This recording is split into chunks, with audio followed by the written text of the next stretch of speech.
Bowlers, this is your 2-minute warning. You have 2 minutes left to practice. I have a 2-minute warning. You have 2 minutes left of practice.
Okay, bowlers, please hold up on your practice. Bowlers, please hold up on your practice.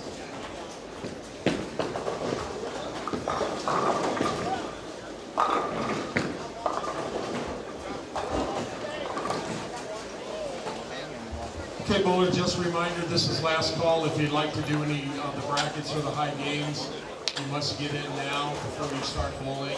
This is last call for any of the brackets.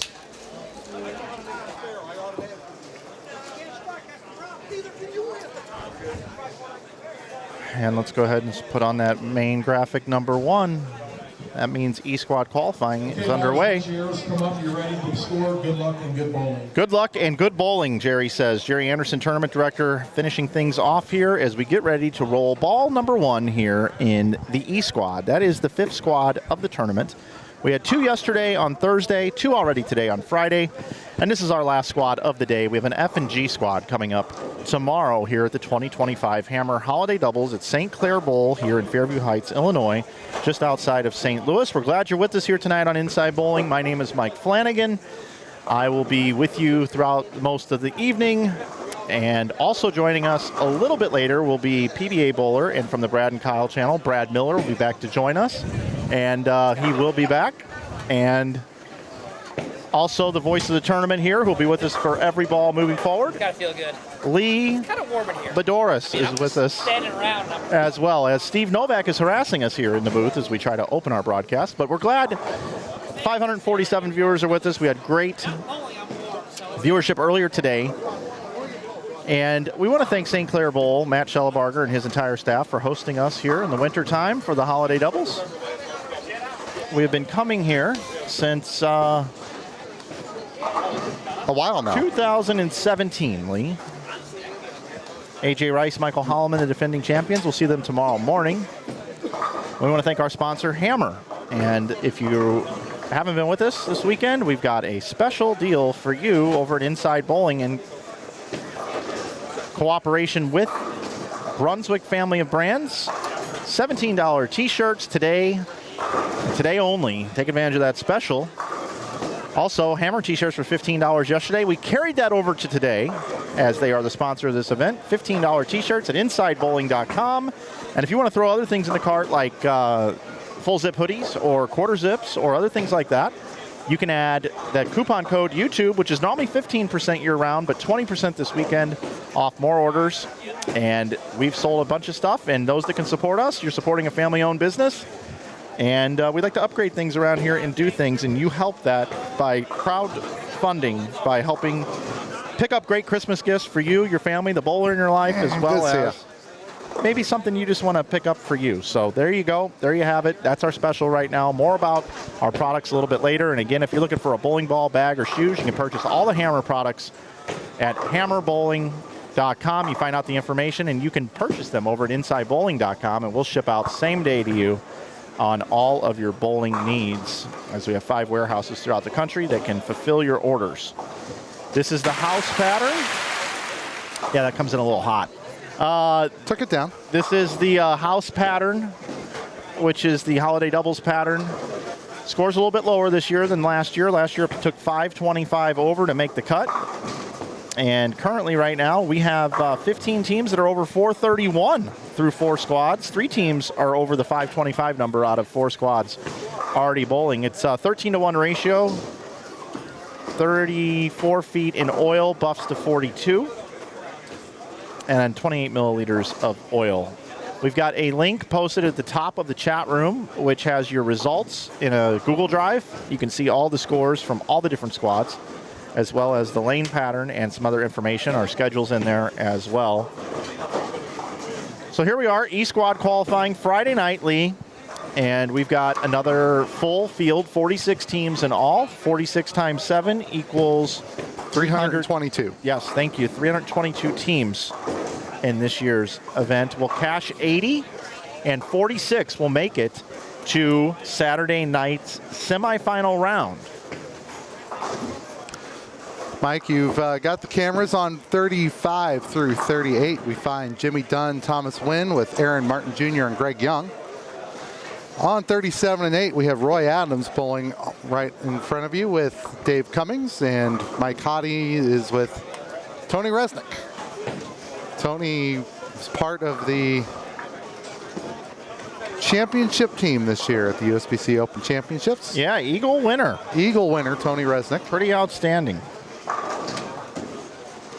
Our other TV pairs are 29 through 32. Nick Roberts, Matt Brunk, Nolan White, JT Cherpesky. Rich Bays and Rusty Choate with Cameron Foster and Kai Evans. As a reminder, we are running a second streaming channel. Yes, we are. Inside Bowling 2, spelled T-O-O.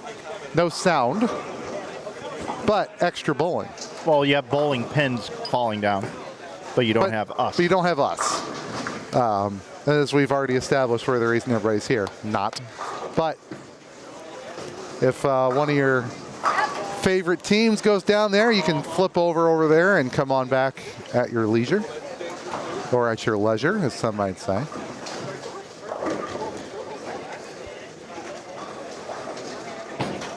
Got a few kind of star bowlers to look through on this squad.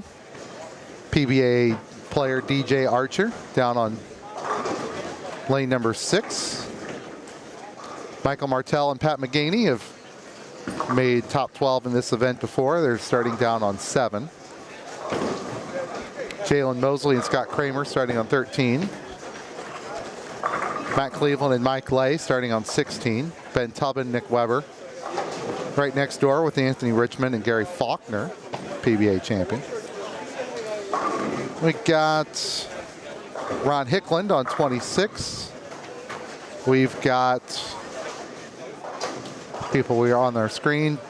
Devera Buckley and Godfrey Wilson on 39. Devera for many years was the only female champion. Yeah, until Liz That Johnson is no did it. longer the case, but she will always be the first female champion. They're crossing with Kevin Williams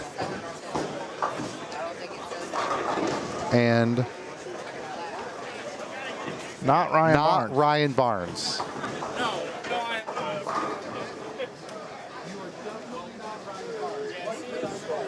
We'll hop over here. Lanes 29 and 30, 31 and 32.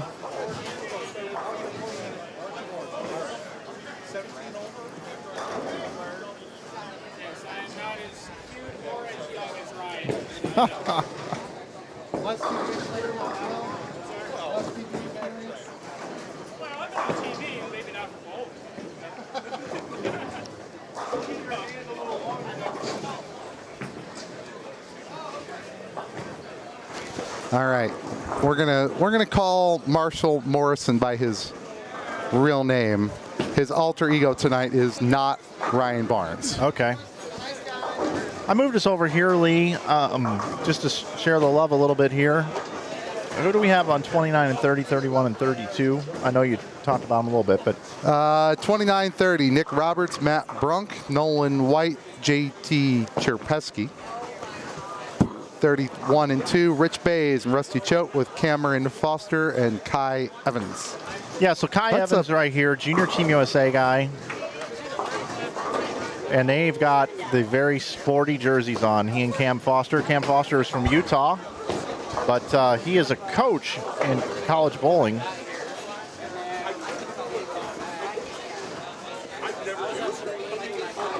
He is at William Penn University.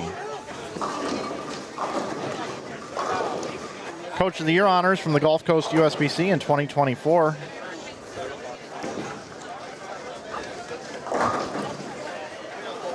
Actually, looking at a more recent, it looks like he stepped down in May of 2025. I'm not sure what he's doing these days, but he was the coach there. I don't have an update on his bio. We'll work on that. Ryan's in Thailand bowling. That would be a good reason why he's not here. Although he could have sent either of his parents in his place.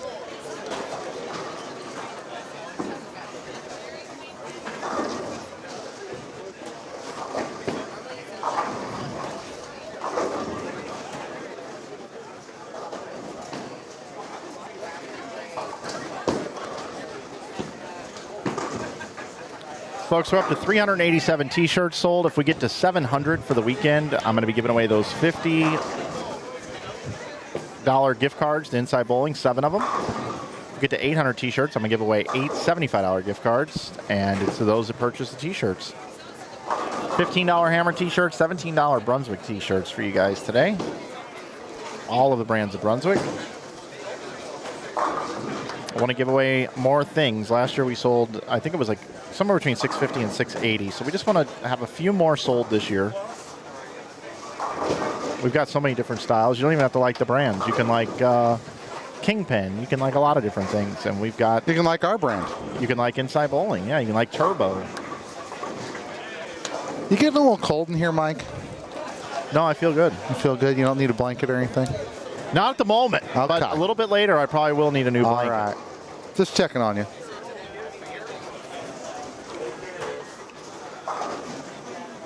Brad was grabbing some dinner. He said he would be over shortly.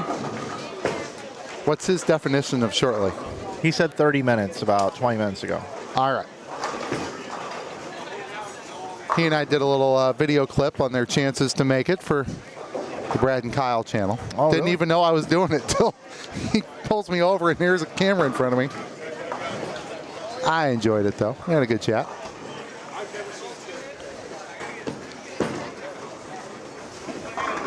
Did you get to look at the combined I did. standings? Yeah, I mean, the big thing that sticks out to me, 15 teams over 431 with 3 squads to go.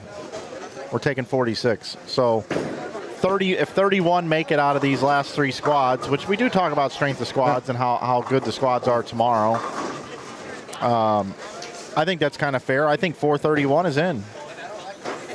Well, there's a 428 right behind it. I think they're in too.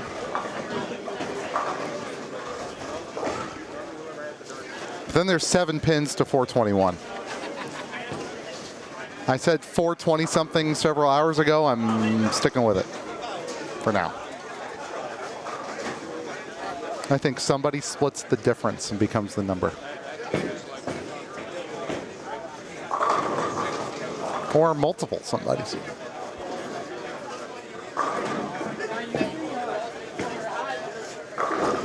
Then for that cash number, I'm thinking something that starts with 3-5.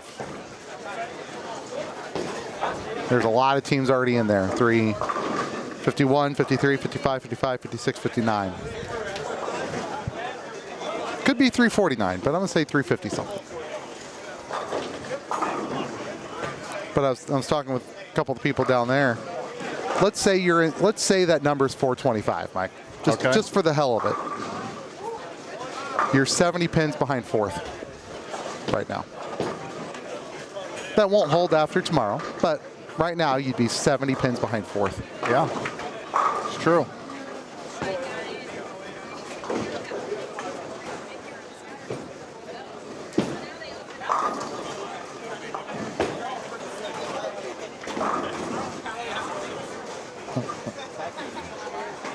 Dennis. Look at this hat, Mike. On 30. It's like a Groucho Marx hat.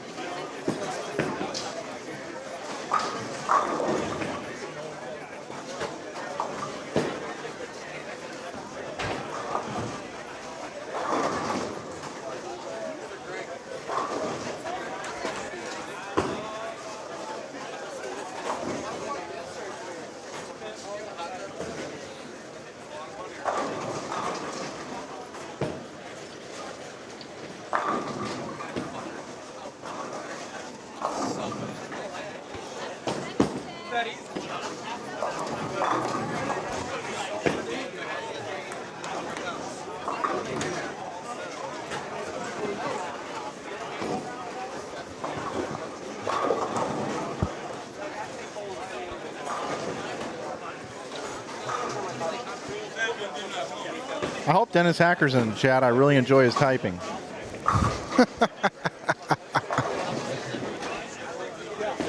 USBC president, Dennis Hacker. We'll be on our best behavior tonight. This isn't sanctioned, certified. I mean, I'm a member. Okay. I'm a member, but say whatever I want, right? Within reason. Boy, I could start a whole shitstorm here tonight.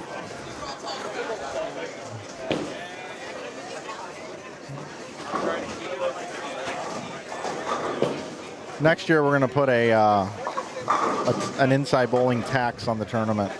It's $11.50 a team. I bet people wouldn't mind. That's the funny thing. You're not wrong. We'll call it a tariff. Too soon? Too soon. Okay. You call it a service fee, people just... Service fee. That's it. Or you call it a broadcasting fee, people would be like, it's only $11? How about a convenience fee? Isn't that what Ticketmaster does? Don't know. I think they have like 3 or 4 different ones. And it's a little crazy.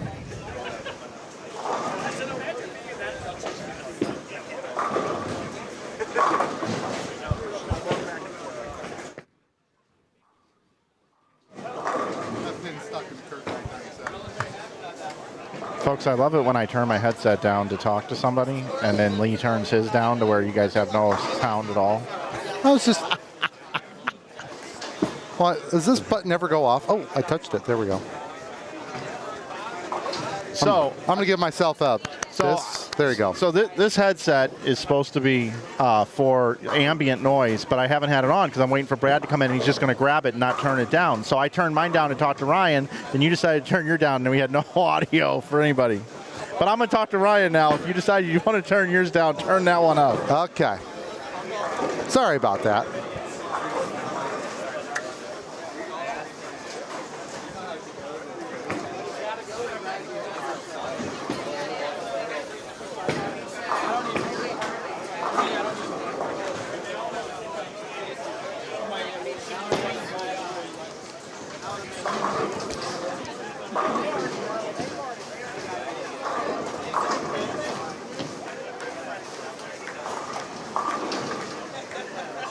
Oh, Rich Bays with 4 on the deck at least.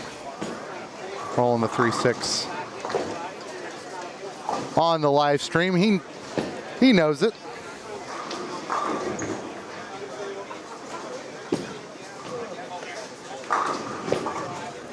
I'm back. He missed a nice 3-6 roll. It had some butter on it. How's Mike Wiedemeyer bowling over there? Mike Wiedemeyer on 40, 43. Yeah. 114 in the 6th, strike in the 7th, it looks like. Okay. I need to go check that stream anyway. I'm gonna watch him throw a shot. Okay, Mike wasn't here very long, was he? My goodness.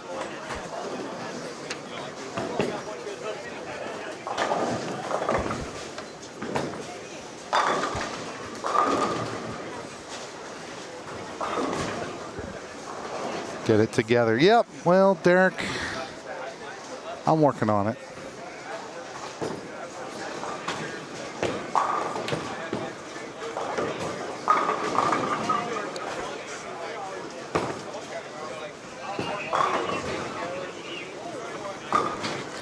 Yes, there was a reel oil. There's a reel oil for every squad. Mike showed the pattern a while ago. We'll show it again at some point. It's a house shot.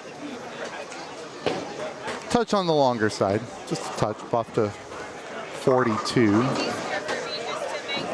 But definitely a house shot. But we put some new pins in here recently, and a little more volume has kind of created a little bit of tricky ball roll later in blocks. And earlier in the block, it's okay. And I didn't even have to ask, but teal rhinos on the high end for Derek Matson should be in play. My kids are blessed.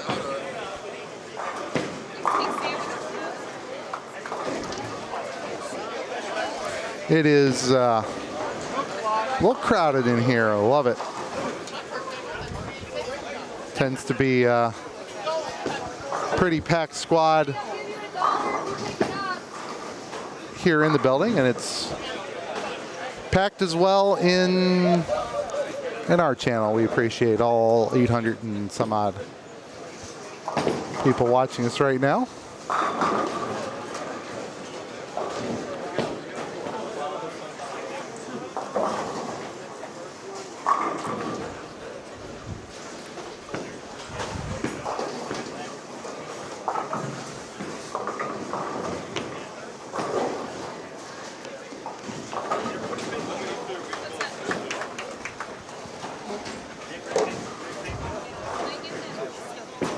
We're still waiting on Brad Miller, but they bowled pretty well.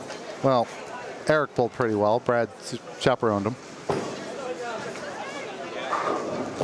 You can see all the standings for all the squads in the pinned message at the top of the chat there. It's not going anywhere.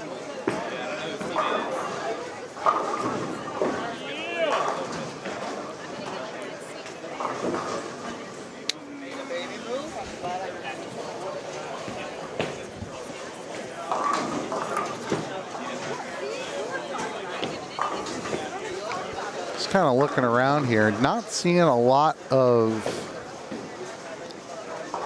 big scores posted. The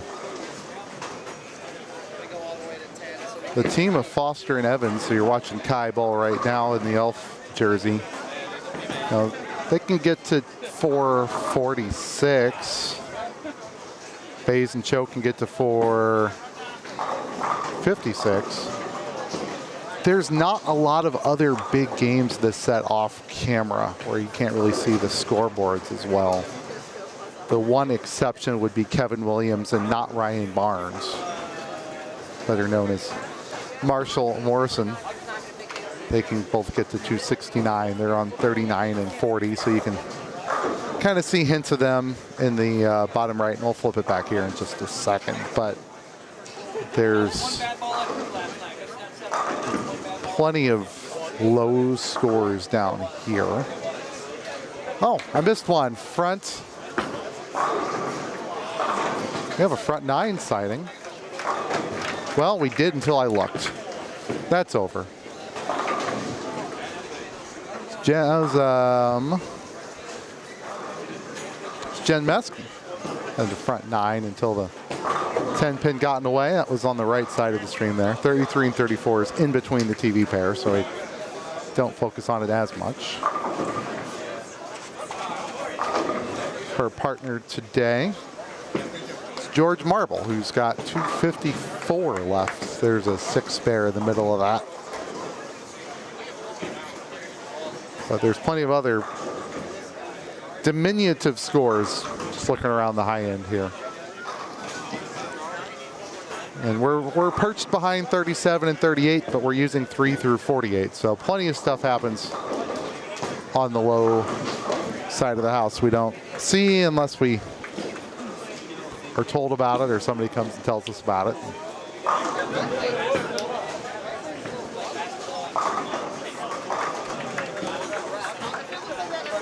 All right, let's flip back. Problem is, Mike took my laptop.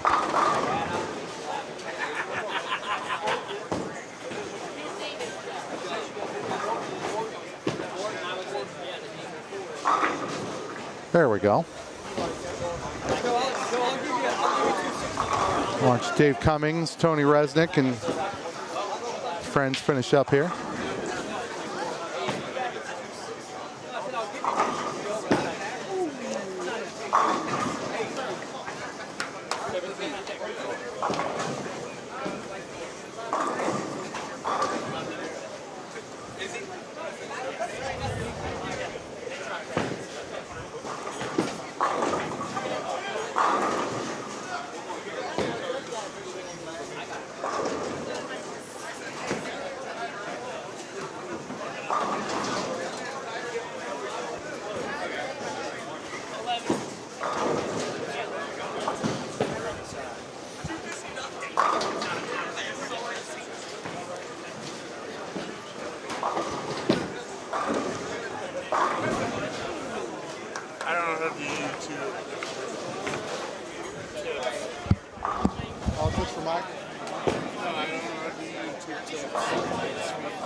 Thanks a bunch. Appreciate it.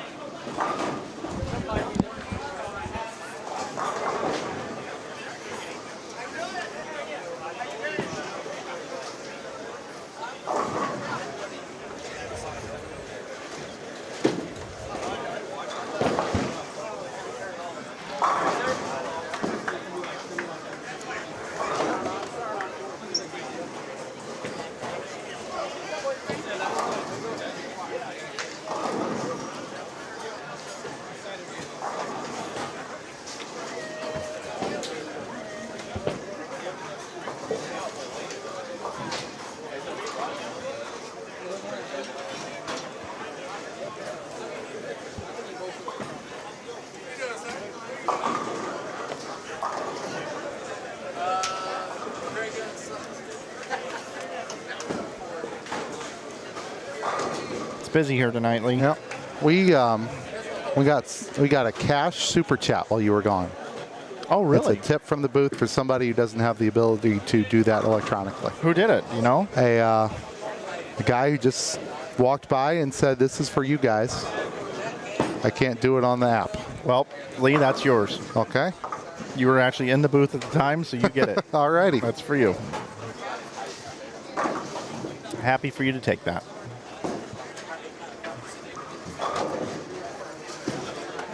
So kind of commenting, except for Kevin Williams and Marshall, and they both ran into and didn't punch. They shot 493. They had like 530 left. Well, look who it is. Tom Partle Jr. stopping by. You're bowling tomorrow. Not much in terms of scores going on in front of us. 533 for Meskey and Marble. 493 for Williams and Morrison. And that's about it of note. Yep. There's some 430s, 440s. I mean, that's fine, but if you're going to put up a number, now's the time to do it. And yeah, there's a lot of 420, 430s out there, man.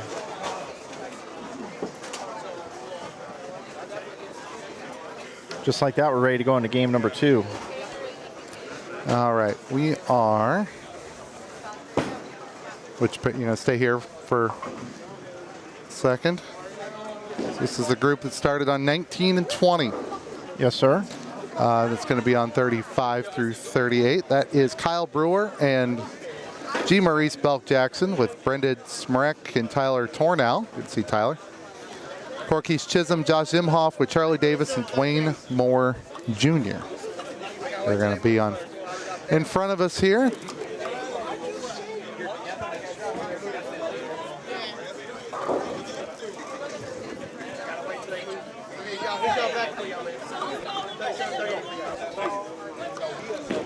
On the other pairs, we'll have Jalen Mosley with Scott Kramer III, Tyler Young, Gabe Howell, Brandon Chapman, Ryan Smith.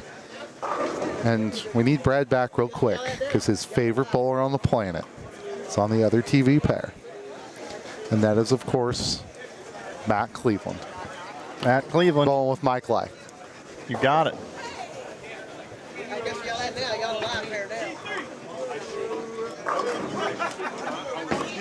I'm like, I can't get you. Let me know. Yes, sir. Sorry, Michael Maynard buying bowling cards on eBay. Well, go buy them from Inside Bowling. Use the coupon code YouTube. You save 20%. I got some good autos on there, man.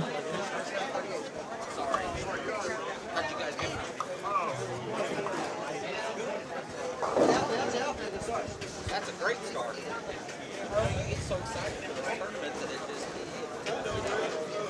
Dave Cost told me to tell you what's up. Okay. All right. You ain't Thank bowling you. no more, huh? Not really. I miss you in Action Jackson. You know Oh, that was a fun year. was a Bowling fun with year. JT, yeah. Let me leave you be. I know you're busy. All good, man. All good. You can never trust guys walking around with spare balls. You're supposed to walk around with your strike ball at a house tournament. But hey, that's all right. Strikes for show, spares for dough, right? Could also be reverse psychology. If you keep the spare ball out, you never need it. If you put it in the bag, you got to take it out. Good to see you, G. Core Keys. Hey, this is kind of messed up. This is kind of messed up, Lee. I got a big problem with this. Okay. I got a really big problem with this. And that is Core Keys bowling with Josh. I can't say anything bad about these guys. Core Keys has hired me the last 4 years to go stream the Nightmare Doubles tournament and is my brother from another mother. And Josh has brought me in the last 2 years to run the Spa City Open live stream. I can't talk any shit on him either. Why are they bowling together? Where's the Spa City? Yeah. It's in Hot Springs, Arkansas. Okay. And there, you know what? There's a famous racetrack there. I've never been to that one. I went. It's really cool. So I guess I got to sit here and talk great about these two guys while they're on this live pair. Hey, I'm going to yell at him. Josh, this ain't fair. Well, you guys bowling together. Because this is like, now I got to sit here and be like, okay, guys, Core Keys is great. Josh is great. These guys are awesome guys. Oh, they're the coolest guys ever. You guys aren't supposed to be bowling together. It's almost too, mushy. Yeah, I know. Now I got to sit here and go, all right, everybody, if you want to bowl something in the middle of the summer and you want to look for a great singles tournament, go to the Spa City Open in Hot Springs, Arkansas. I actually love Hot Springs, by the way. Great card shop next door. The casino's awesome. The racetrack's awesome. They got that one main drag where everything's on one road. And then if you want to bowl something in November, go to the Nightmare Doubles. Actually, October, Nightmare Doubles, Corky's Chisholm, Memphis, Tennessee. This is just unfair. Yeah. All right. You got it. Not now. Now that he's really buttering me up and he's buying chamois from me out of the booth. Hey, I got mine here today. This is it right there. Oh, yeah, I gave you that, didn't I? There you go, buddy. Appreciate you. See, this is how it is, Lee. Josh Emhoff, one of the greatest human beings. He brings his wife with him. She helps run that tournament down there. She's awesome. Man, I feel all warm and fuzzy now. They're going to win this tournament. No, seriously, the Hot Springs thing, though, that tournament, the Spa City Open, it's like one of the most underrated tournaments I've ever been associated with. They got good added money. I don't know if I've ever heard of that one. Yep, Just last now. 2 years did it. Oh, DJ Jones. Mike, please discuss your thoughts on string pins, its future in the game, and how long you think it will be before it's 100% adopted everywhere, including on the PBA Tour, and that's a super chat. Appreciate the super chat. I will answer your question, DJ Jones. Josh lost a bet. Now that's funny. The chamois are $20. They are imported from Italy, and Lotto Monticelli got me hooked on these things. If they're imported from Italy, you should call them fine Italian chamois. I think that's what it says on our website. I'm just like Italian leather, suede, whatever. Okay, string pins. Let's make this real simple. Here's my thoughts on string pins. Okay? Sports evolve. Okay? Did you know that the high jump, Lee, in the Olympics, for many, many years, everybody jumped forward? Right. Then all of a sudden a guy came one year and goes, I'm going to jump backwards. I can get higher. And then everybody started jumping backwards. Fosbury flop? Is that what it's called? Something like that, yeah. Okay. So did everybody in high jump go, oh my gosh, now we got to jump backwards? Probably. Okay. All right. So let's talk about bowling. Let's talk about bowling. When synthetic lanes came into play, I remember that. Oh, we're bowling on plastic. This ain't real wood. What the hell? How many people right now think that this tournament should be consisted on wood lanes right now? Anybody think that would be a good idea right now? There's some out there, but probably not that many. Probably not that many, right? We've adopted, okay? Now, or adapted is the word I'm looking for. It's late in the day. Okay, now let's go another direction real quick. Imagine if we went the opposite way, Lee.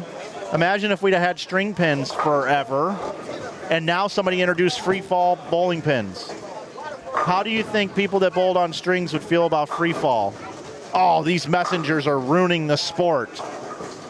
Oh my gosh, the pins can go anywhere now. At least on a string, it stayed within one little area. Now they're everywhere.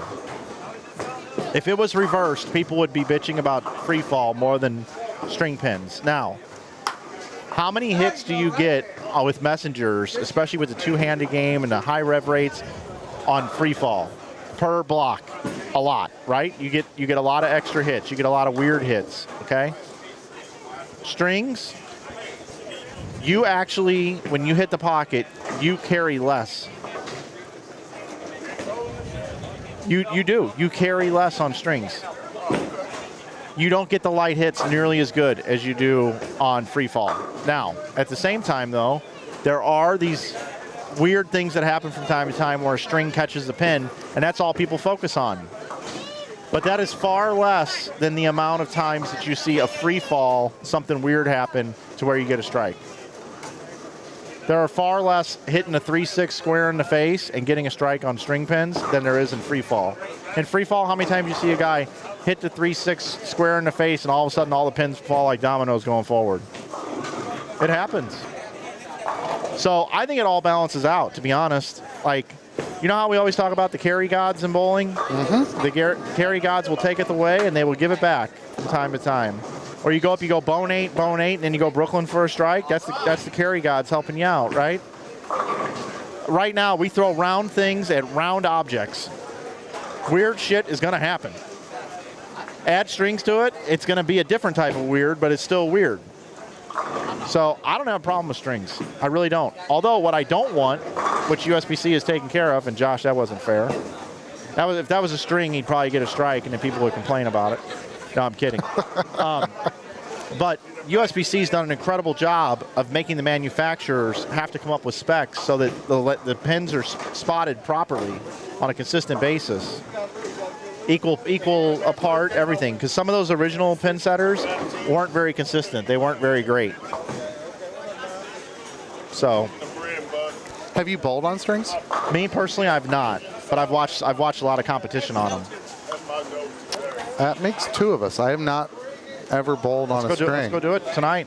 Got nothing else to do. It's not as benchmark as you get. That's go-to. So it's one of those, I'm trying to reserve judgment because I haven't tried it. Yep.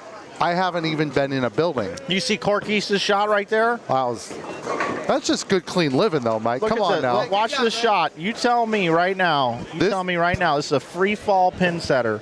Watch this shot right here. But remember, Corkese is an excellent tournament director. That should get him a few extra hits here and there. Now you tell me. And this is. If that should be a strike. Is that a strike on a string pin? Well, Well, it hit the left side of the head pin. That's where I'm supposed to hit it, right? Know what I mean? Packy Hanrahan in the house. So anyway, that's my thoughts on it. Right now, I don't have a problem with it. I mean, the second part of the question, though, was like, how long will it be until strings are kind of majority? Well, a long time. I'll go 15 years. What I don't know, you may or may not know this, right? What does it cost to put them in? And what do you save over the long term by doing so? I don't know that answer. You might not, you don't own a bowling center. You might not know that answer either. You might have a better guess than me, but that's okay. But if the answer is, and this is probably going to be the answer for a lot of people, a lot of people who own bowling alleys, which is, yeah, we might save money over the next 30 years, but I can't justify the big outlay up front, in which case you stay with the status quo. So it's very possible that plenty of bowling centers still have free fall pin setters 40 years from now. New ones probably won't. And there's enough. But how many new ones are getting built? There's enough people against them that several people are going to boycott longer against it. Yeah. I remember Lakeside got synthetic lanes in 1988 or 89. So here we are 35 years later, and most of St. Louis is converted.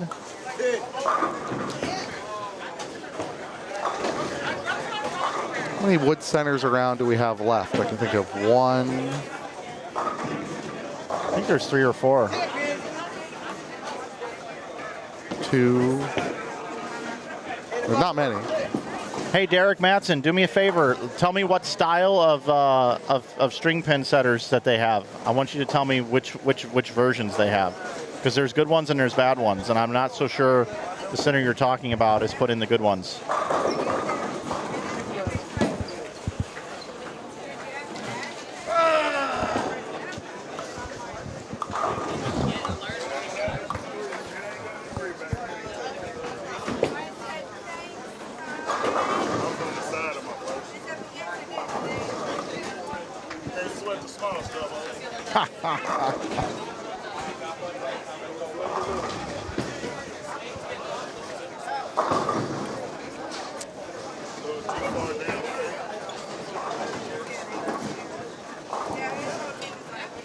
Here's a question I have. Will there be any wood bowling centers in the United States that will put in string pin setters before they put in synthetic lanes?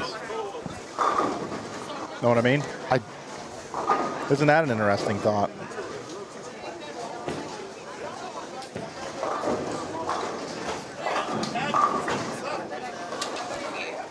The only thing I can really see that would kind of push that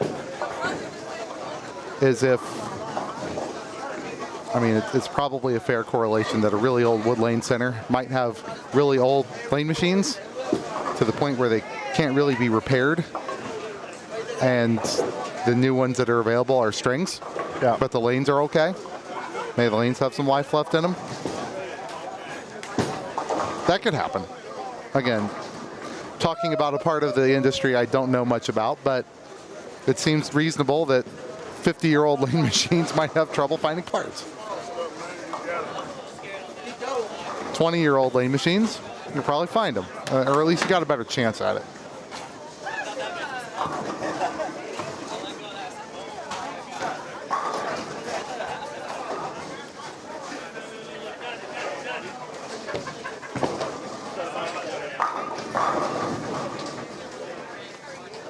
And then you got the 2-lane center in the basement up in Mount Olive with Pinboys. I think they're not doing anything anytime soon.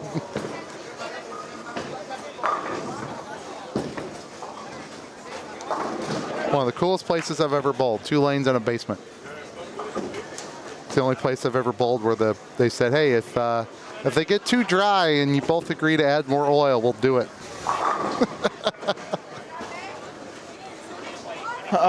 Henry Bowles asked, would I ever consider streaming a JBC Gateway? Well, considering I used to bowl in those, yeah, I would consider that.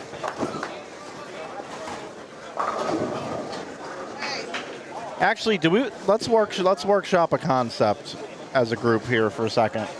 I really genuinely want to get your guys' opinion of this. This really fits in nicely with the text message I just got. Henry, yes, I would, and thank you for the super chat. Here's what I want to say really quick. I am getting more and more people hitting me up saying, Mike, will you come stream my bowling tournament?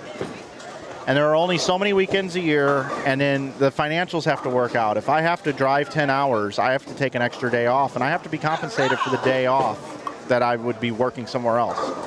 And at some point, it doesn't make financial sense for a tournament to bring me in with where I'm located, okay? So I'm going to be about 5 minutes on my story, so come on back whenever. Brad just came over. Justin Bone in the house.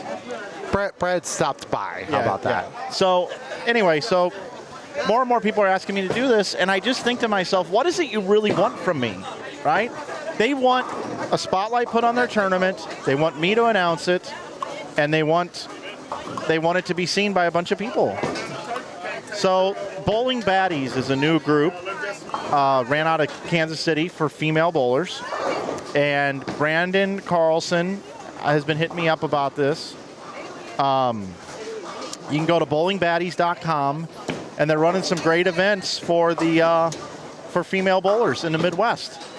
And they want me to come and stream their next event, which is, you guys should all check it out, which I believe is February.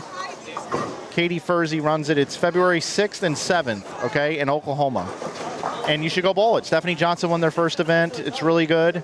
And I want to go stream their event, but it's in February, and I can't drive to Oklahoma. So I came up with this idea.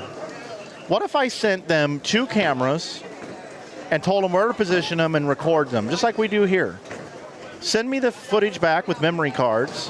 I'll go in my office. I'll have my buddy edit it up a little bit, put all our graphics on the screen, and I'll call it from my office with maybe a Brad Miller in St. Louis or whoever. I'll call it with somebody. And then we'll take that footage and we'll put it right on YouTube, on our YouTube channel. They can promote it. Even though it already happened, most people haven't seen it.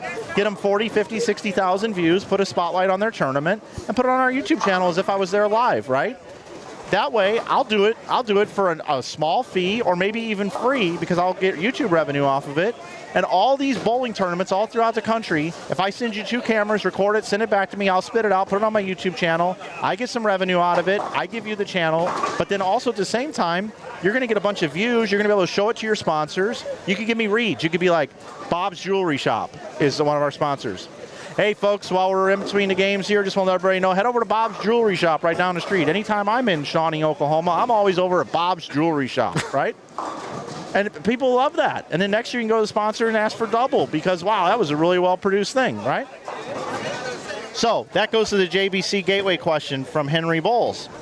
Why wouldn't it be very easy to set up a couple cameras at the JBCs and record them? I'll bring them into my studio, and I'll just voice them over and put them on my YouTube channel and showcase youth bowling and offer it as a service to tournament directors all over the country. I'll send you cameras, you record it, I'll put it on my YouTube channel.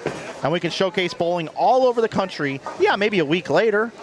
Maybe Brad Miller will sit there with me and be the voice, be my color analyst for all of these because he lives in St. Louis right now. I called him about this 3 weeks ago. Brad, is that true or not? That is true. Did I not call you about this? That was definitely true. So there you go. I'd love to do the JBCs. I'd love to do tons of events.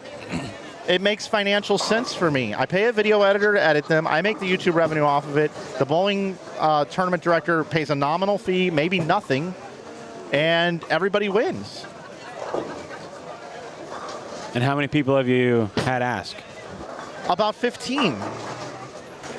And then you just tell them you'll do it, and Henry, we can release it a week later? Well, I haven't got into this is the first time I'm saying it publicly. I've talked to a few people under the table like yourself, Brad, about this idea, but it's something that I was thinking about doing.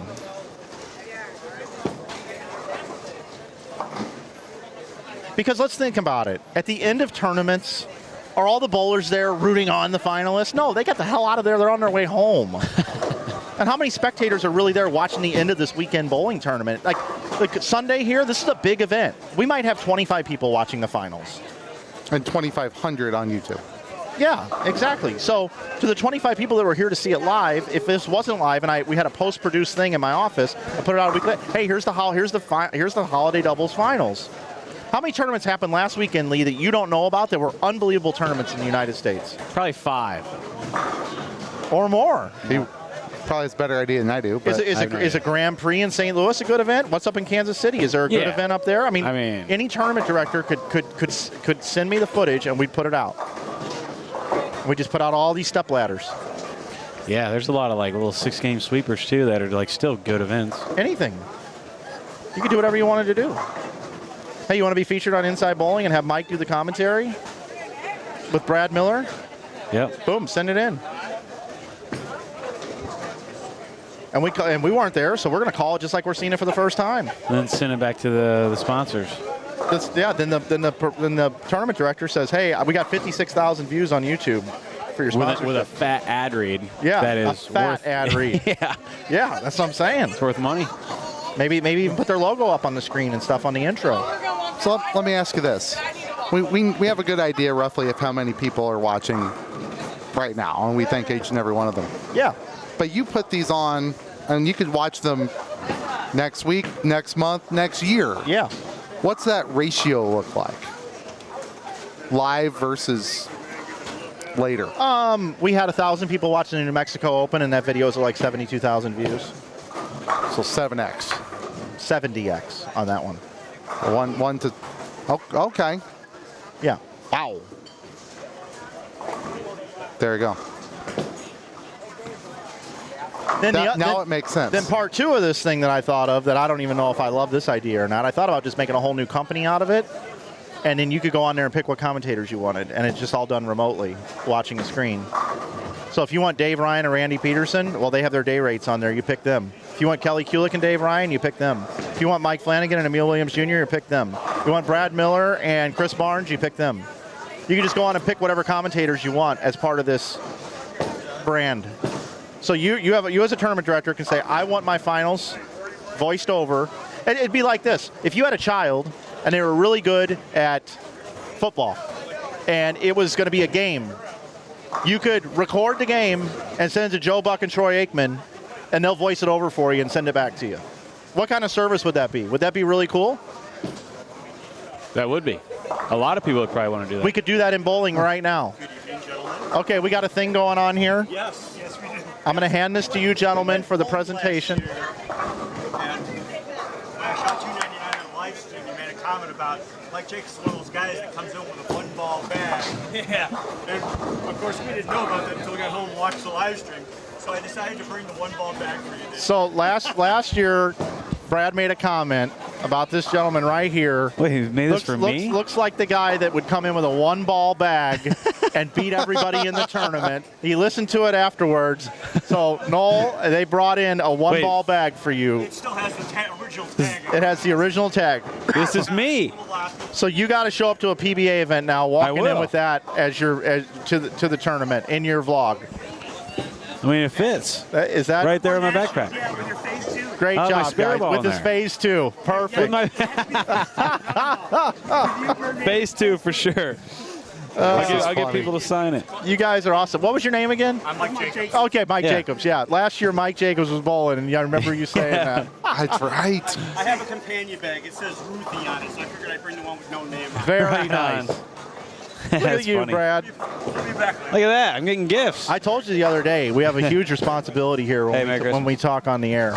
Merry Christmas, Greg. Thank you, brother. But yeah, we have a tremendous responsibility. People they don't forget anything we say on here. I know. About anybody. And it's easy to just say things. And just kind of forget about it. But anyway, so that was another idea I had was, and different people could charge different things. If Randy Peterson and Dave Ryan, that might cost you $1,000. That'd be tough. I don't know. Some people might not like to commentate with each other.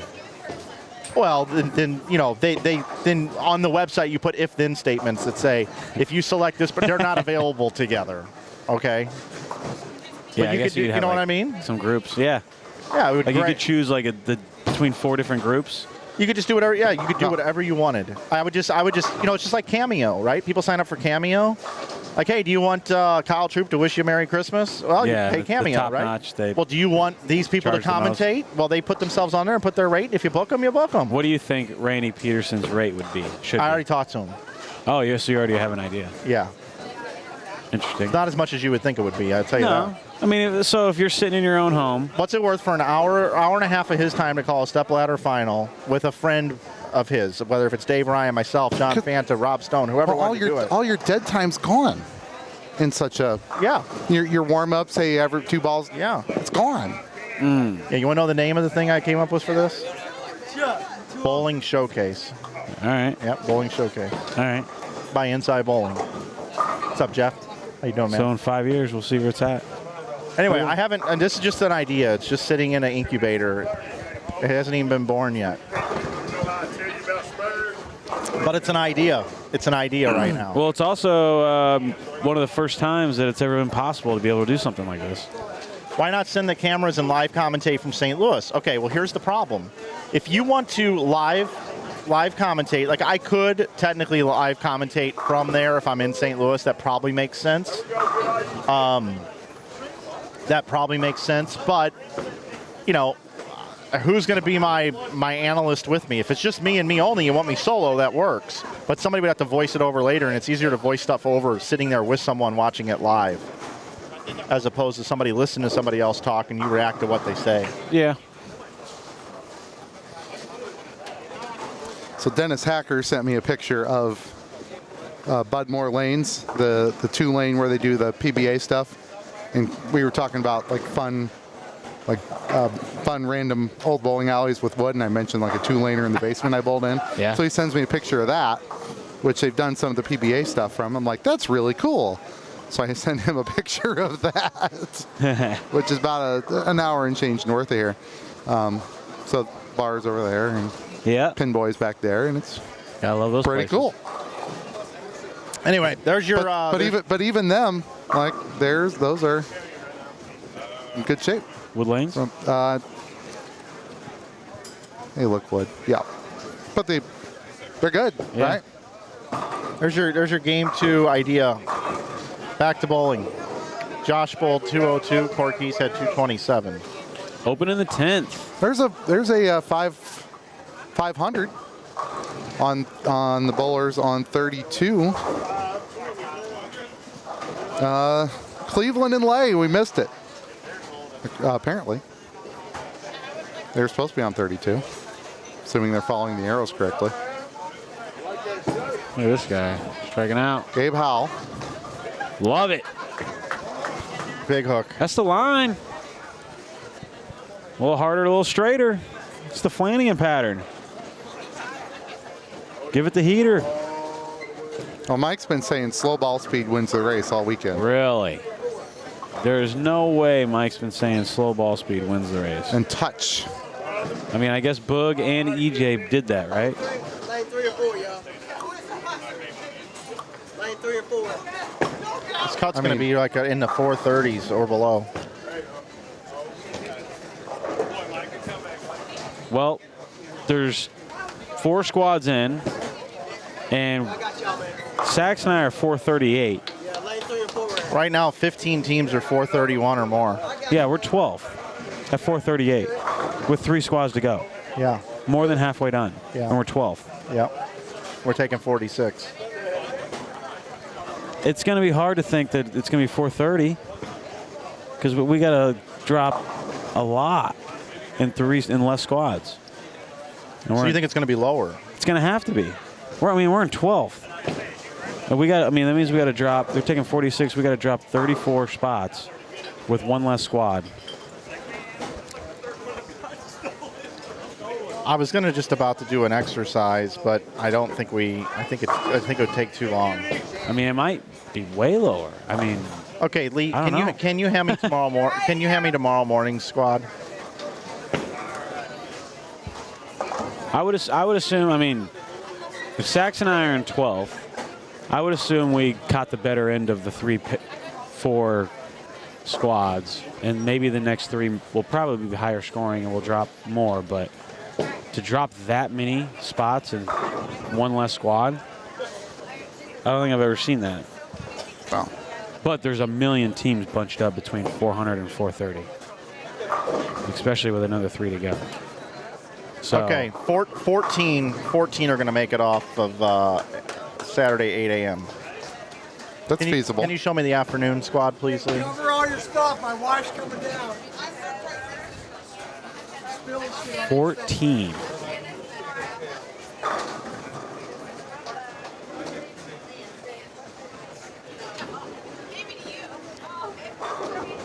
I mean,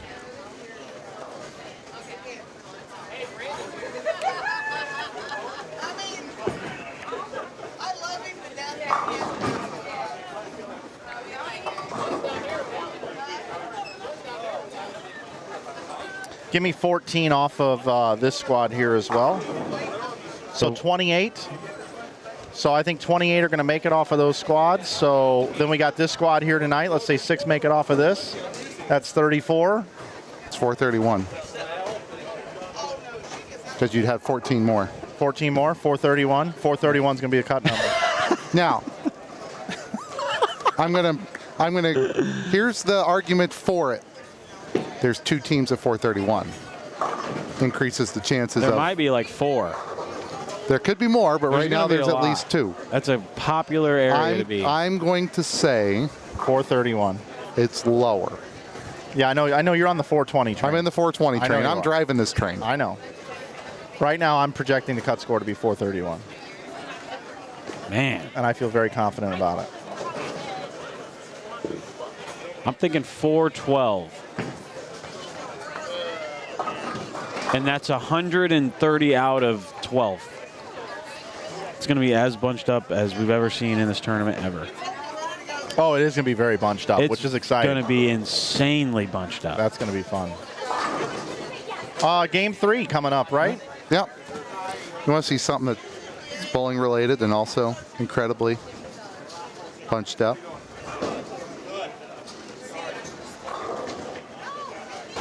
We have a 1 week to go for our quarter, the league I bowl in. So it's position round. It's going to take a second here.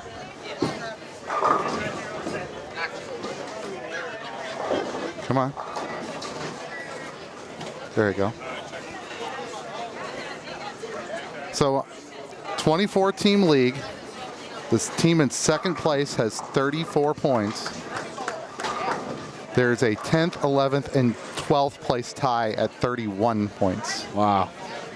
That is 11 teams within 3 points. Yeah. It's anyone's ball I'm pretty game. confident we're going to finish somewhere between 12th and 16th, or 2nd and 16th. That is anyone's ball game. Except for these guys. We really could use them to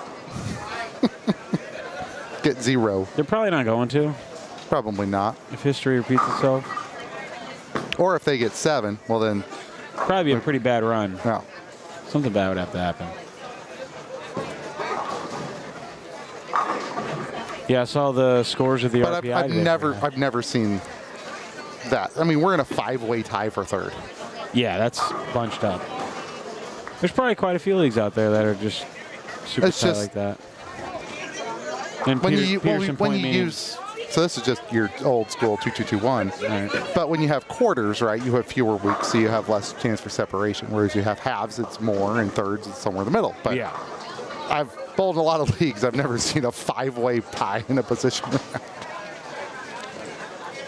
There you go. You might this year. Well, we got one. All right, game number 3. We might see a 5-way tie for the number at Holiday Doubles. We could. 29 through 32. We've got Tony Lambert, Mike Wolf. Excuse me, can I ask you a question? Yes. You have a couple fans back here. They would like to know if this is an extra large, do they buy it off of you? God. Not an extra large. It's not an extra large. Would you like me to go back and You negotiate? don't want it. I swear you don't want They it. want you right now, not even on TV, to take it off and they'll buy it off of you right now. No, I can't. Is it because you don't have anything underneath? I hear there's like a sale. There is no way you want this. So I guarantee you So we've got something going on here in the booth right now. Some young ladies want to purchase Brad Miller's hoodie off of his back right now. See, that's Friday night right there. That was Friday night. And they were dead serious. They want it. This is the.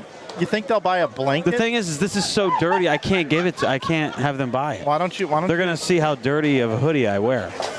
Why don't you try to sell them one of these blankets? Like something. But she started that with, we're big fans of Brad. I know. Not us. Brad, what if you wrap yourself in this blanket for about? I know it's. We'll do the white out so you don't get They trouble want with your 7 sponsor. of them. Yeah. No, yeah. Wow, that was interesting. I wish Kyle would have been videoing that for your channel. Why can't Kyle be I'll sell this hoodie. See, yeah, that's. I'll make another one tomorrow. See, that one's brand new. I know. This one is literally disgusting. Let's bring it into the booth for those that haven't seen Brad's hoodie. It was just offered. It's pretty new, but for some reason I'm keeping these spots when I hit it in the washer. I don't know. They were dead serious. No, they wanted to buy this off of him if it was an extra large. No, they still want it. I still want it. We'll head over here. We got Mike Wolf on the screen. Lee, can you introduce our players? I was trying to, and then we got interrupted. Bruce David Jr. right there on the right. Yep. So 29 and 30. Tony Lambert, Mike Wolf. Kevin Massey with D.A. Smith.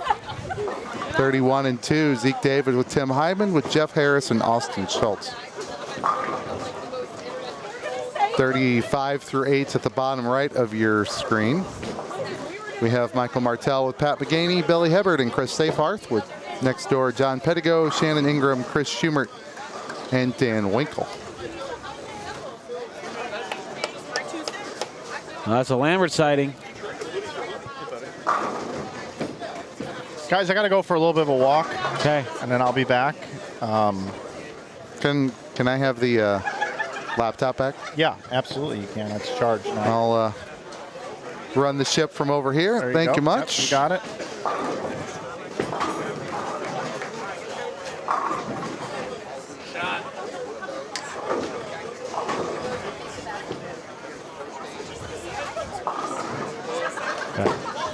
All right, standings after game 1. Mesky and Marble, they were over there. Jen had the front 9 until I looked. 133 over. 2 others shot 500. Lambert and Wolf, they're right in front of you from the Louisville area at 106. Edwards and Sanchez at 103. Only 7 teams shot 60 over game 1, Brad. So that's low. Morrison and Williams, 93. Jones and Orange, 77. Harris and Schultz, 62. Hibbard and Safehearth, 60. 7 out of the 46 teams. That's 60 over. 19 of the 46 teams, only 19 shot 30 over. I'm surprised. There are 36th through 46th is negative, and 35th is even. Those, I mean, we could look. I think those are the lowest game 1 scores we may have ever seen in this event. Yeah, I know. And they're certainly lower than the ones, the first 2 for today. You'd have to opine on relative to last night and get the, I mean, I could pull them up real quick, but 3 teams have killed it, and then that's, I mean, 93 over, perfectly fine. Nothing wrong with that. 77 over, okay, that's fine. Yeah. And then you kind of go down like this. We have yet to see a team really kind of crush it and run away with it. Probably waiting for Holloman and A.J. Rice to put on a show potentially. EJ and Natalie bowled when yesterday? Afternoon or evening? Evening. So if you would have told them when they were done, you know, we're going to bowl 2 more squads and you're still in the lead by 30. Yeah, they probably wouldn't have believed it. Probably would have been like, nah. Like, we had more out there. Martell, EJ's like, yeah, I had 190 and 2-0 and still averaged 260. Yeah, I know. Guys are free. Shake that off.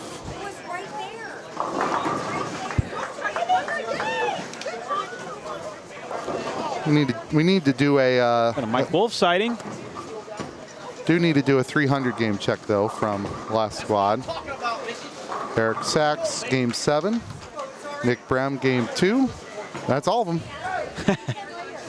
That's it. We got them both. I watched the Sachs one. So we're up. We've had 4 squads and we're up to 7 300s. This morning we had 0. We did not have a 299 or 298. Tim Barrett started with 297.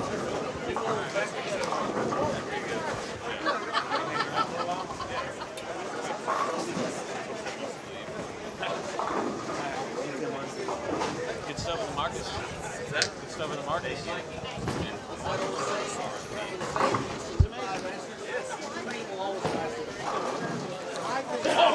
Does Mike Wolf age? Debatable.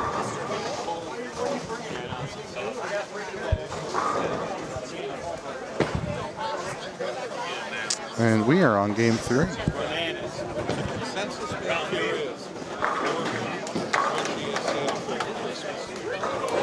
No way. Yeah. I saw this hoodie's so dirty I can't.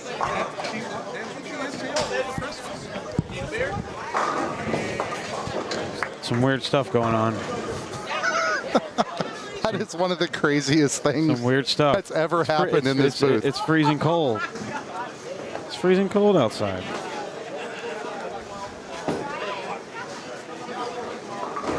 All right, so Mike Wolf sighting. We'll have to ask him how long he's been this age. Who? Mike. How long he's been what? His current age. Oh, yeah. Chat says 15 years. Like he hasn't aged in 15 years? Yeah, because this thing is working now. I don't know what button it is. It's got to be one of those two. But we can go do interviews. Yeah, I did say over under 20. It's definitely going to be under. Well, when you started yesterday afternoon, that seemed like a rational thing to think. It wasn't bad. And now it's like, the most we've had in a squad is 3. Very interesting. One of the squads is really going to have some good stuff. It'll be tomorrow morning, but... You think? Yeah, but... Is that typically the strongest? That's the strongest. And tomorrow afternoon tends to be the second strongest. But sometimes even that squad, with all its talent under Mike thinks it's going to be like 14 teams that comes off of it, and it's like 8. So more comfort for you. Yeah, that'd be nice. Because if I'm closer to right than he is, you're in the number by even more. We have three squads left. If 8 come off each of the squad.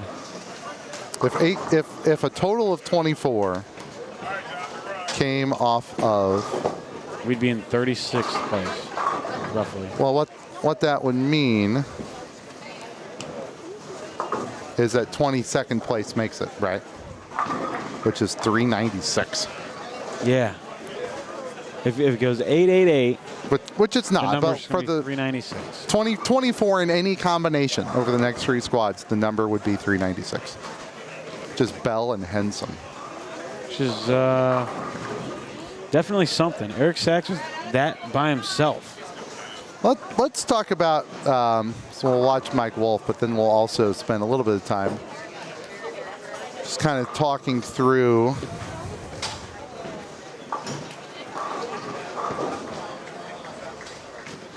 your set. So Eric went 247, 218, 256, 223, 210, 268, 300, 227 for an average of 243.6. Turned it up. Brad Miller, 200, 217, 236. All right, we're heading the right direction. Yep. 210, speed bump. 258, okay. 158, rut row. 214, 196 for an average of 211.1. Yeah. So what'd you get right in the 258? I don't know. I moved left, face 2 pearl, kind of just twirled it at bigger angles. And it kind of just worked. I had a couple that I missed left. They held, went up flush. Go to the next pair. And I just throw a couple pretty good. Had a 4 count, I think. It might have been the game that had a 4 count. I had 2 splits, high splits that were pretty close. They could have been makeable at least. And then I go up and I try to move right in the 10th frame. It wasn't really going well. I could have struck out for like 190, and I split in the 10th. So really wasn't that bad of a game. It was kind of annoying. Sachs beat me by 110 that game. But yeah, I don't know. It's not the easiest, you know. 158's kind of low, but it's not too difficult to do. You just kind of split in the right spots. The other shots that I had, I just kind of left like, you know, single pins. So just wasn't my favorite game. But the next game was clean, 214, struck out for it, and then the last game I threw a couple pretty bad shots. It's not my best overall performance. However, my partner, Eric Sachs, absolutely smashed him. All right, standings quickly after game 2. New leaders, which often happens this early in a block. Bays and Choate. 130. Lambert and Wolf, they're right in front of us, 122. And they're in business this game, that's for sure. Moore and Lawson at 119. Morrison and Williams, 118. Pedigo and Ingram are the 5th of 5 teams averaging 225 or better. Just 5 at 108. Rounding out the top 10 after this game number 2, Chisholm and Nimhoff at 88. Carlton and Bright, 87. Meskey and Marble, 79. Didn't they shoot 140 over or something the first game? Yeah, that's crazy. Chad Roberts. Right. I haven't lost my mind that much, have I? No. I mean, you're more than welcome to tell me if I did. That seems to be the thing. They went 133 over game 1. And now they're at 79. Wow. They're tied with Ruiz and Young, and in 10th place after 2, Foster and Evans at 77. Pair to pair's hard, but that's a steep one. That's a really big steep. Other notable teams, David and Hyman, 74. Cleveland and Lay, 68. Richmond and Faulkner also at 68. Resnick and Hottie, 64. Martell and McGaney, 56. Archer and Sarilal, I might be getting that wrong, 52.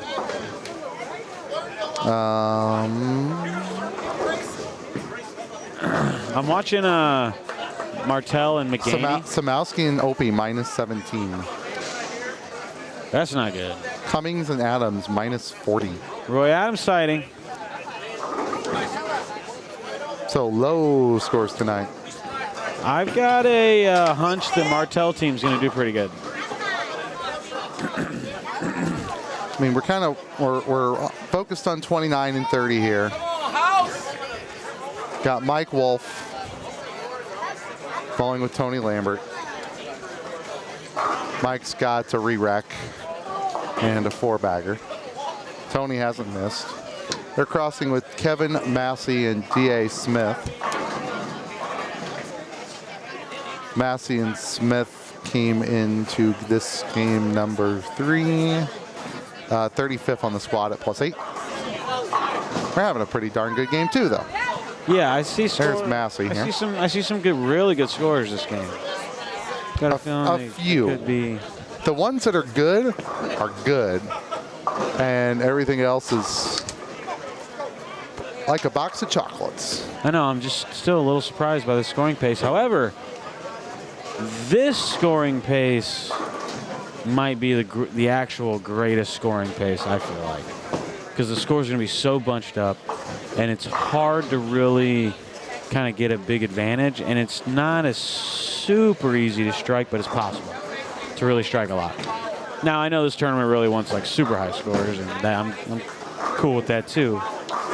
But I don't mind the scores being a little tighter, you know. No one's out there running with 700 over. I mean, even for, kind of like my 420 range, that's still an average of 226. Yeah, no, that's hittable. That's pretty good. You're still hitting them. That's what I mean. It's like it's actually probably the perfect Martell. I like watching A Martell. lot of the higher end, the Brad Millers of the world are like, yeah, I like this. Yeah, higher Because it's end. a little tougher, and you guys know what to do with that. Well, it's just yeah, it's tougher. I don't know why it's tougher. It's kind of hard to explain. Because they got new pins that brings it down is kinda hard, scoring. yeah, the half they tweaked the pocket- shot a little bit to add more oil. That it seems like it's not really changing anything at the beginning. It's changing things later. Yeah, It's changing the breakdown. Pair to pair was pretty different. Our last pair was pretty slick compared to like some of the pairs we hit in the middle, which was pretty odd. You kind of think by the 8th game we hit probably our slickest pair. What pair did you hit to finish? 21 and 22. Okay. And we started on 25 and 26, and that pair hooked a ton. So I was kind of thinking, well, similar bay. I think that's game the first pair of the oil machine on this end. Which one? I think it's 25 and 6. No way. I think so. I think that might have been decent knowledge to have. It's one of the thing is we're using. That was significantly different. There's 23 pairs in use, so one side's 12 and one side's 11. What are we watching right here? 29 and 30. Yeah, you see how much that hooks? I mean, they're whacking this pair, by the way. Look at this. Well, Zamoski sighting on the left side. Tim Hyman, Eagle winner, right? They finished second or third. Or no, with his brother. They won doubles, right. He was on a team that did real well, too. Close. That's why I thought of first. My apologies. I don't want to take it away from anybody. Yeah, it's okay. They understand. We're dumb. But we do have a 579. I just thought of the team first. I'm like, they almost won. I'm like, well, wait, but they did win doubles. Right. There's a lot of Eagle winners in this event. You got the guys from Central Illinois who just won this year. You got those guys. I'm sure Troop's got Eagles. You got Higgins and Roberts and all those guys. Adam and that group. Adam Barta. I'm sure Lambert here has some Eagles. I don't know, but that's a lot in one. I know this is a big event. That's a lot. Chad Roberts, right? Did you say Chad Roberts? Look at this, Tony Lambert. There you go. They want to know who we are. Cool as a cucumber. Well, Brad's cool as a cucumber. So Brad Miller was in the booth with Mike yesterday. Yeah. My name's Lee Boudouris. I've been in the booth today. Yep. Tomorrow, good to see you. Tomorrow, it's good to be seen. It's good to see you. Where were you last night? I was bowling. Okay. That's what Mike thought. Is that an excused absence? We were thinking bowling or strip club. I have lots of witnesses. We were like, well, I got a score. I shot 679 last night. And then tomorrow morning and afternoon, it'll be Mike, Brad, and myself.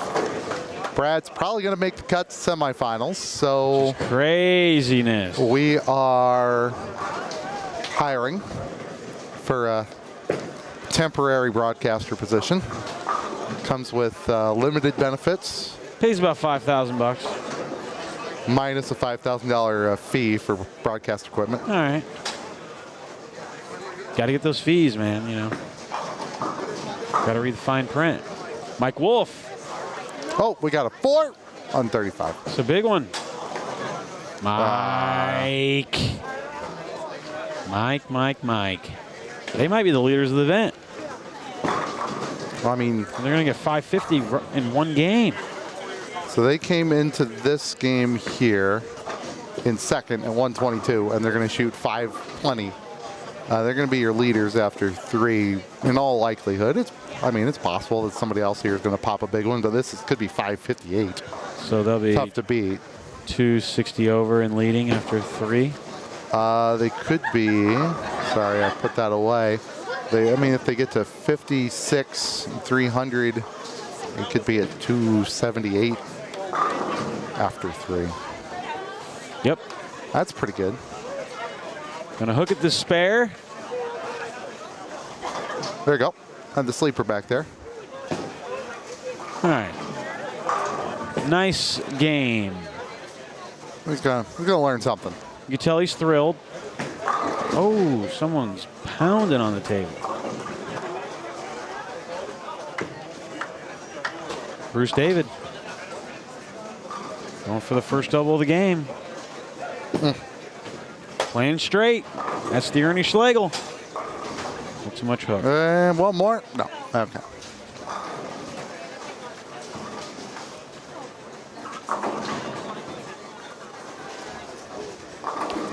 I think somebody had 540 earlier today. There was the 590 last night, but if Tony strikes twice, this will be the high team game of the day. Strikes twice and does anything. Yeah, I don't see Tony missing. I mean, just look at him. He's chilling. He's in his bag right now. That's what you call in the zone.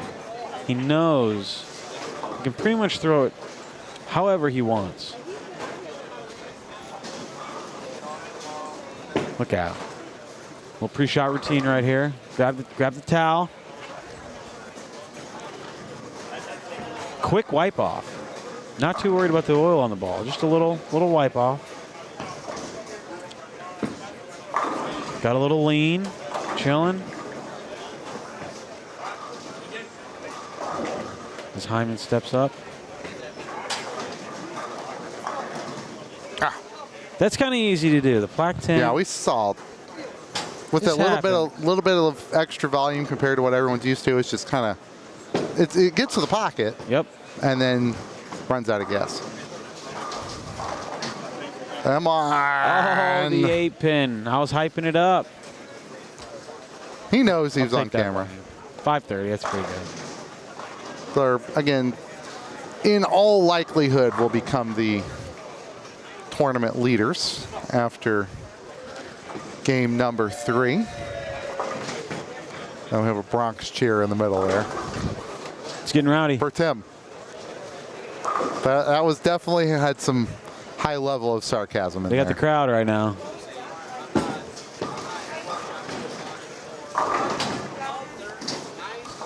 All righty. So they're gonna. We don't have a lot of. Well, we got a little bit more. We'll stay here for just a second and watch 31 and 2 finish, and then we'll flip back over here because they all have 2 frames left. Again, this pair are Zeke David and Tim Hyman with Jeff Harris and Austin Schultz. Yeah, he's got the light hit going. The chat has learned what the announcer jinx is. We call it the black cloud around here. No such thing. It's a pretty good one when I'm around. That was pretty good. No such thing. Pete called Kyle out as the cloud today because he just kind of filmed him throwing a shot. And Pete was on just like a 4-bagger, came back, saw Kyle was filming, called him a cloud. It's just kind of funny. It's never. I've thought about getting a jersey made that's just black storm clouds. I probably should do that. Tony won the Bradley 3 times. The dust from those bowling balls is still in his place of residence. I've heard stories about that thing, but when you hear the amount of surface used, you have to know they're flooded. Yeah, you could literally hear it walking into the building. If you walk in 10 minutes before practice starts at the Bradley, you can't even like hear yourself talk because the amount of sandpaper going on the ball is so loud across the whole bowling alley. Hey, I need you to grab something.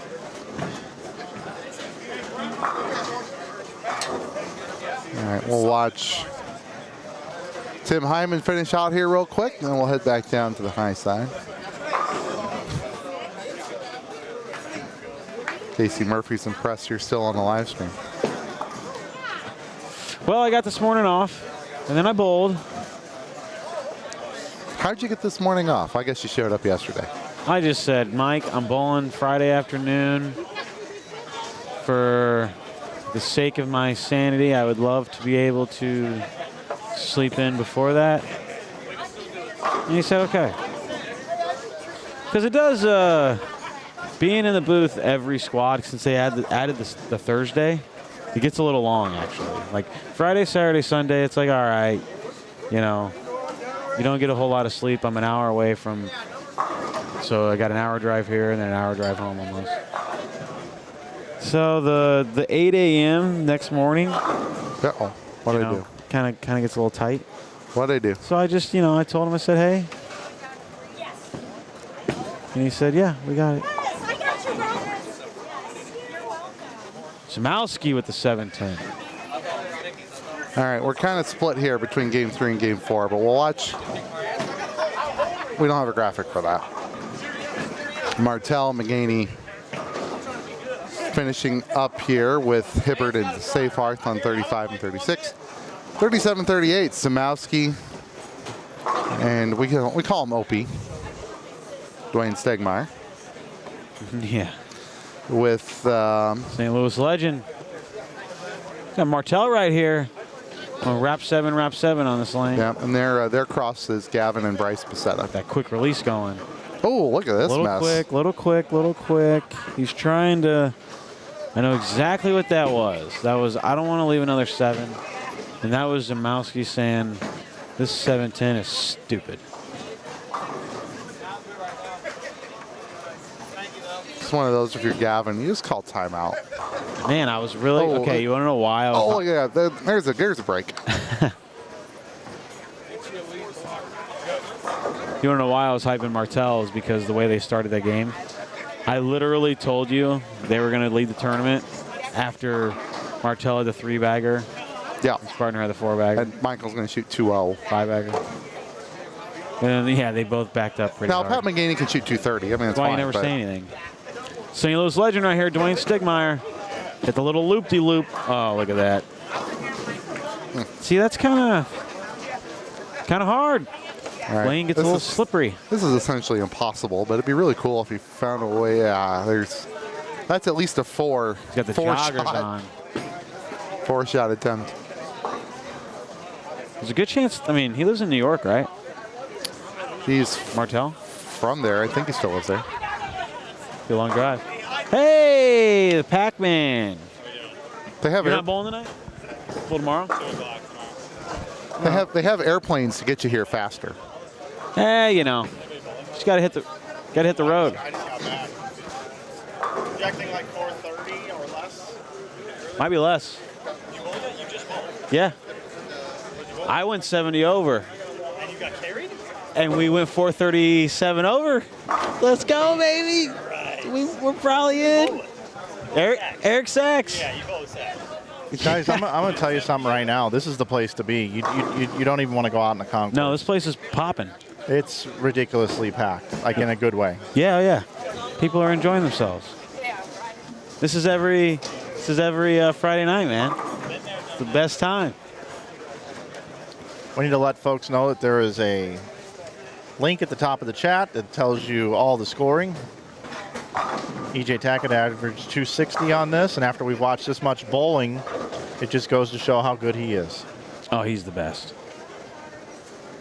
He is something. I mean, think about this, guys. Have we seen anybody bowl like 250, 250, 250 recently? No. He went 290. Barely at all. Yeah, I know. We do have a good game here on 33 and 4. So that is Archer and Brad. Do you know how to pronounce Cirolo? Cirolo, maybe? Yeah. Either way, it's 516, however you wish to pronounce it. There we go. 279, 237.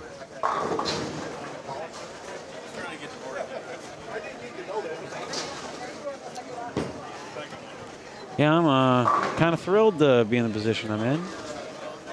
Thought it was going to be much closer. I thought we were going to literally be on the line, and then I saw we were in 12th. I'm like, what? No. I mean, Sachs would be in like 14th by himself.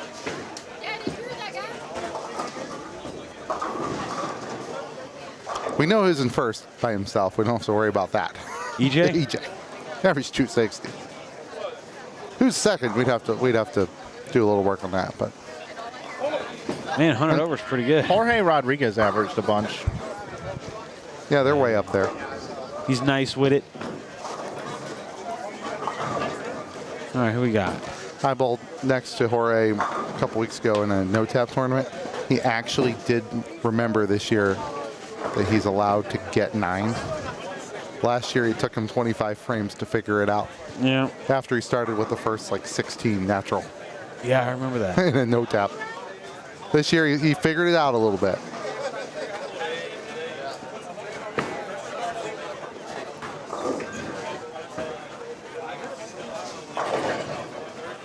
Martel's on Long Island. Yeah, quite the drive there. It is quite the drive. Man, this place. Can't really move behind us. Not that we're going anywhere. No, but you can't. Good to see you, bro. Good guy. Man, everybody's here, Mike. Everybody. Everybody. This is the place to be. How many people do you think went home tonight and said, hey, honey, you want to go hang out at St. Clair Bowl? Quite a few. And they're enjoying themselves. There are some people here that are very dressed to impress, by the way.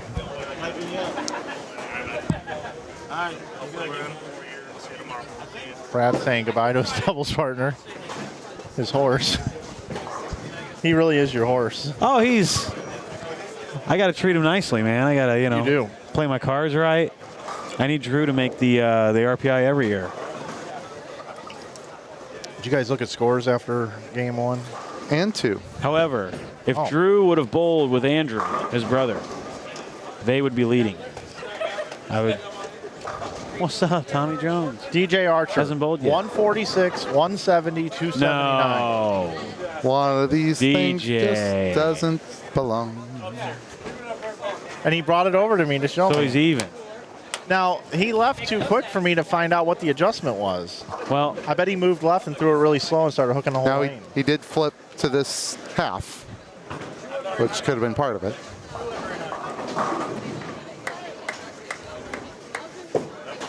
Kaczymowski on the right side. Not the start he wanted. I don't think they're bowling up to their normal. Here we go. We'll hit. I feel like I'm got Big Brother over here. It's pretty fun. On what? On my computer, because Lee's operating my computer from over there. Ah. Because MacBooks work that way. It's like here, you see the mouse moving around? Ooh. And whoop, it's back here. Yep. And then I give it back to Mike. Whoop, there it is. It's pretty cool. I did not know that. I didn't either until about game 4 this morning. That's why I travel with 2 laptops now. Now I probably need to add a third. I bought that one from Patrick Martinez for $250. Best $250 I've ever spent. That laptop? MacBook Air, yeah. Just used? Yeah, he used it for like a year. I mean, it's perfect for what I need it for. I use it at Bowl TV and everything else. It's just my extra one. I monitor the chat, look at other things with. Yeah. Put Red Zone on NFL Sundays on there sometimes. Did you get any of the new iPhones? Yeah, I got the newest one. Is it worth it? I mean, I was due. Which one did you have? 15 Pro? That's the one I just got an iPhone 15. Maybe I got a 13. Maybe I got a 13 Pro. I don't know. I got whatever the latest and greatest one was because it said, hey, you get a free phone again. How much memory's on it? I upgraded to 1 terabyte? Yeah. Really? Yeah. On your phone? Yeah, it's like $5 a month for this with my plan with AT&T. Does it just go to the cloud? Or does that store on your phone? It's on the phone. Really? Yeah. That's a ton. Because it's got 4K video. It fills up pretty quick. 1 terabyte on your phone. You're saying it fills up. That's pretty insane. Yeah, I always set my video to 4K, 60 frames. So everything you shoot on your phone is so if you were to shoot a YouTube video, you'd go 4K, 60 frames? Yeah. Huh. Yeah. I think I'm missing the mark there. Yeah. I mean, we're streaming this at 4K at 30 frames. Because I got the 15, but I kept my old one, which was the 12. Yeah, 12 ain't really. But I kind of want it just to have it for another camera.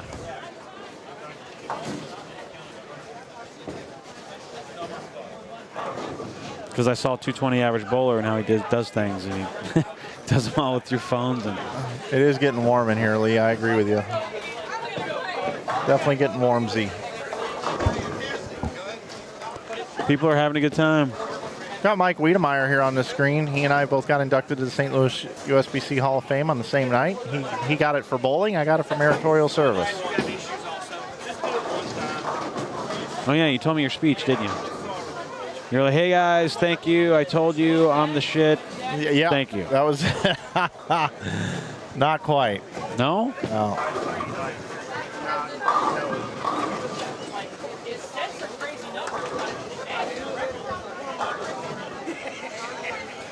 Come on. Bradley Flanagan broadcast has a nice ring to it. Bradley Flanagan. BLF. BLF. Oh, it's Kevin Williams saying. This is new, Brad. This is a Elgato 4K.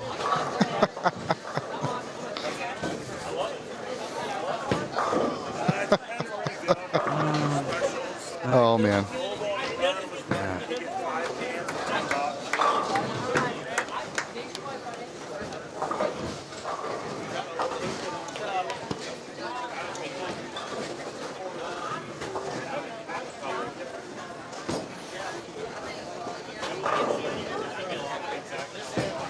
We'll have game 3 scores in a little bit. Again, if you're curious on anybody in particular scores, just the results are pinned to the top of the chat. They are. There's a folder by squad, and then combined for if you look in the D squad folder, you get the standings for all 4 squads put together, if you're so inclined. I'm going to go through the individual scores really quick. So on oh,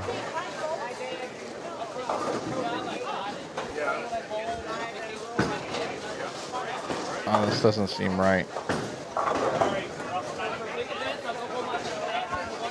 A squad individual. I don't think they list them in order, do they? It's in order by team. Yeah, Gronfeld and Burks didn't bowl A squad, did they?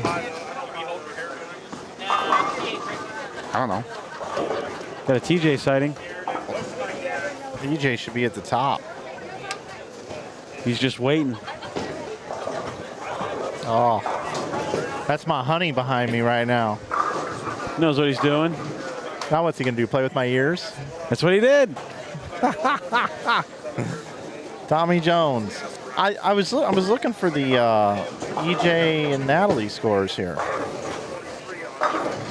I know I saw this. They're the night squad on Thursday. Oh, the night squad. Okay, my bad. Okay.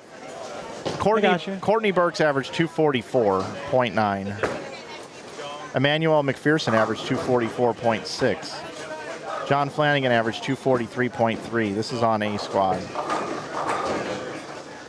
That's your 240 average bowlers. So 3 240 average bowlers? Yep. All right. All lefty? I don't know about that. It's Flanagan and... Flanagan is. Courtney Burks is too. Right? B squad individual, EJ Tackett averaged 260.1, and that was with a 195 game. Boog averaged 227. Kendall Martin averaged 241. So there's 4 people over 240. On that squad or total? Total. I was keeping track by squad, and you can add them up. So only 2 on the second squad. EJ Tackett and Kendall Martin. And 3 on the first squad? Yep. Okay. All right. C squad, individuals. Staninger and McCune averaged 238 and 232. Nice bowling by those guys, pretty consistent. All right, Anthony Dodge averaged 242. Graham Faw averaged 242.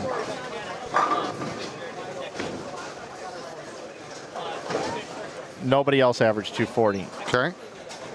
Less people averaging 240 as the condition gets put down and stripped and re-oiled. Let's see what D squad looked like individual. Eric Sachs 243 carried some donk. Let's see. Hey, I had 211. Guys, Eric Sachs was the only guy to average 240 on the D squad. It's just because I helped him. So let's think about this. We're only at 8. Yeah, so we're going by squad. How many on the first squad averaged 240? It went 3, 2, 2, 1. So does that mean 1 on this one? No. Or does it? No. Or is 3 it- on this one. 3. Okay. Lambert is going to be one of them. I think the pattern's getting harder as the tournament goes on. No. The 240 average would say yes. I know. We had 3 people average 240 on the fresh on A. But I didn't think they were that hard. How many of those were left-handed? Was it? Flanagan. That might matter. Fa. A squad. and Courtney 3. Burks. I don't know. Don't know. I'm not sure on Courtney either. The chat will tell us. Emmanuel McPherson. I don't know if he's Yes, that's a two-handed lefty from Linwood. John Flanagan. Yep. Yes. Okay, that was it. So potentially 3 of 3. So just if it's only lefties, then Well, then you got EJ then you got EJ and Kendall Martin. and in Kendall the next Martin. vote. They're So both it's not- right-handed. Okay. So I think we got 3 then. If righties can get there, then we got 3 out of this squad. I think one person's going to average 240 or better this squad. All right, I got 3. We'll do the over under 2. That's what the numbers tell us. Well, Why? Because it goes so here's something else. 3, 2, 1. 1. Yeah. 3, 2, 2, 1, 1. Yeah. That's what I think. All right. I think it's So- going to 3, 2, 2, 1, 3. By squad, Mike. Game 1's of 500. A squad 3. B squad 1. C squad 6. D squad 1. E squad 3. Is it? Of 500 starts. 500 starts or better. So D squad was this morning. No, that was my squad. Yeah. One team. We had the most. We had the tie. You had one. One team started with more than 500. They started with 531 or 541, But and this they are morning done. on the fresh, there were 6. There were 6. So this morning was 6. Tomorrow morning, I would take the over on 7.5. I would probably take the over on 8.5. I would just want better odds for it. Once you got past like 10, I'd be like, maybe not. I feel like 240 is easy though. That's too well. That's 250. Mike Wiedemeyer and his partner there have not struck through 4 frames. And Mike Wiedemeyer just bowled 279 the game before. And their cross team hasn't missed. I know. Crazy. Oh, is that Jake Nims? So the cross for that's Mike Wiedemeyer is bowling with Jake Nims. Andre and Jason Eubanks for their cross. Can I tell you something crazy? What? I don't know Jake very well, but I went down to talk to Wiedemeyer on his pair. You know what Jake Nims does for a living? Not quite. He does hospice care. Yeah, okay, now that you... That's Mike Rothermel's brother. That's who? Mike Rothermel's brother. Okay. Mike Rothermel's right there, actually. Yeah, okay. So Jake hits me with this when I went down there and was talking to Wiedemeyer during practice. He goes, hey, man, I don't know the right time to tell you this, but I just wanted to tell you that I do hospice work. And I spent 2 hours with your brother when he started going into hospice before he passed away. And I just wanted to tell you that those 2 hours I spent with him were unbelievable. He was a great guy. What? Yeah. What? Yep.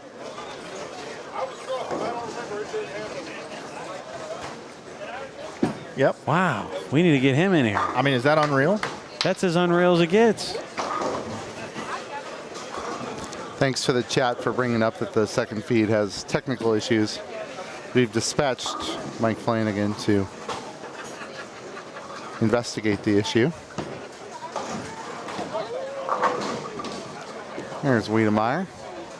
Trying to get the team. Oh, so they're 0 for 10. Yeah, they're not liking this pair. And Team Eubanks was 9 of their first 9 until this 4-9 got in the way for Jason. Yeah, I didn't blow on any of these pairs. I missed them all. The end of your block, okay, this group of lanes was somewhere south of awful. You can use the adjective. So It's hard to know if your squad's like whacking them or not. There was one 500, 3 or 4 pairs over, and there was a 450 down there. everything else around here started with a 3 or was 4-0. Man. I mean, the guys leading the squad, Oh, you're Jones right. and Hankins, did well to get to 430 the last game. Yeah, that's what. And they were the Saxon third. did. They were the third high team from our TV pairs all the way down. Oh, Opie with the 3, Yeah, he's- 6, 7, 9. He's left it a few times. When you tilt it like that, it tends to happen. I would know. I just know by seeing it. But There you go, Jake.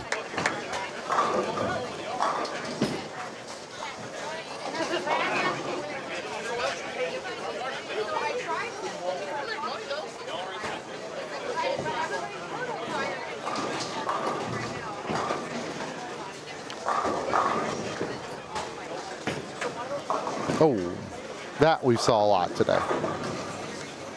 Got it out too quick. Yeah. Left turn. Rut row.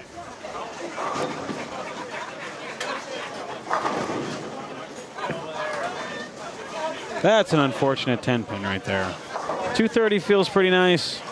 210 feels, especially when it's clean. At least be a good 2-team. Yeah, no. The best one for Gavin. Bunch of 9s. Look at this. Zamowski. I mean, picking it gets him a little momentum, but also gets him 1 pin. Hey. What's up, bro? Gosh. There's so many people here.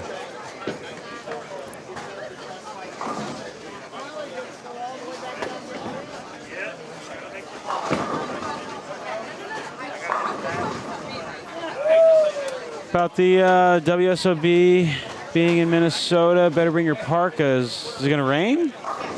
It's in September, right? No, it's in the end of April, into May.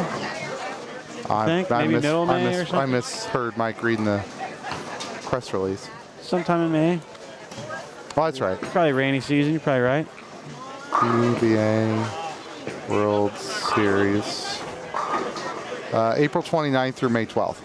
Yeah. So that's it's gonna be a little cold, but that'll be fine. They might have some snow there still. Who knows?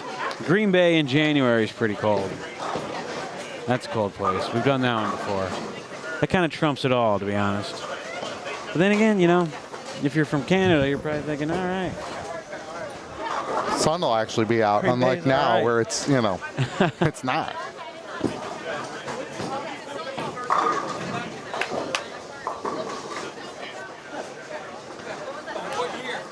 Yeah, I think Pontus Anderson is like from like one of the more northern. Hey, Dan Higgins. More northern cities in Sweden, and that's up there quite a ways. It's pretty cold there.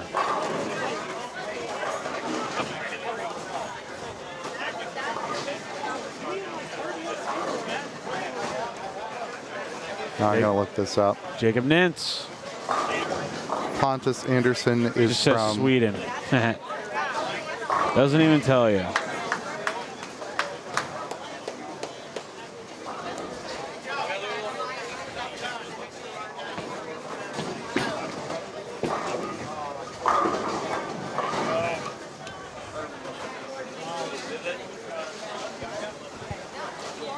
Helsingborg.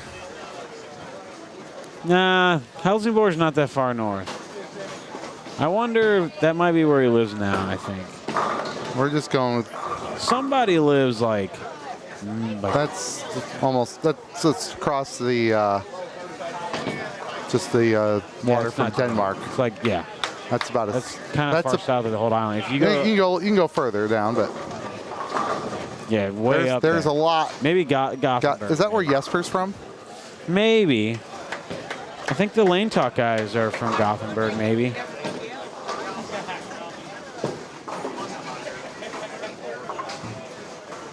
Oh, he's from. Oh, it's. Oh, that's a different. There is a golfer. Swedish professional golfer named Jesper Svensson. Yeah. Yes, there is. He's pretty good. I think the feed 2 is back up and running. So Jesper is from Vimmerby. Have you guys moved to the other pair recently? We have not. No. All right. We will do that now after Mike Wiedemeyer just 4-pin. Roy Adams. So that's just east. Kevin Williams is over here. I need to fix the scoreboards over there. This place is so busy right now that people are. Our other stream went down because somebody unplugged the cord. It's pretty crazy right now in here. Nothing crazy. No stress. Can we see the other pair? There you go. Yes. Tony Resnick. That's where we find St. Louis legend. Where we find Tony Resnick and Mike Hottie with Dave Cummings and Roy Adams. Next door, Devere Buckley and Godfrey Wilson with Kevin Williams and not Ryan Barnes. Not Ryan Barnes. It's Marshall Morrison. Or though we're calling him both Ryan. names. He also goes by DJMM per him. Ryan bowled the World Championship. And we got a front nine over here on 39 and 40, and we didn't even notice it. So that would belong to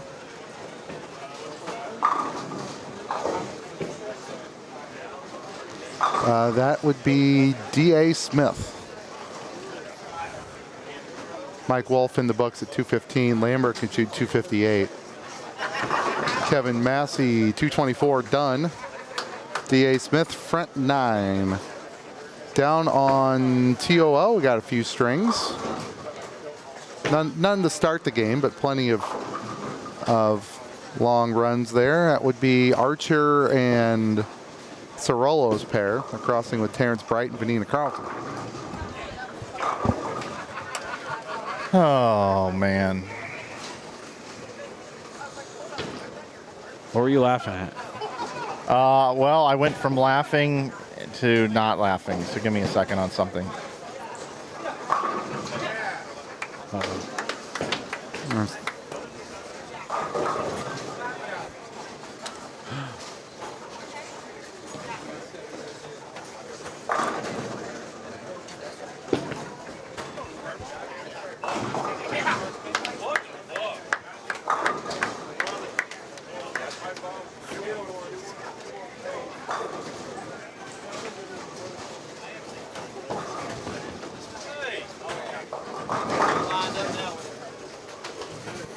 All right, off.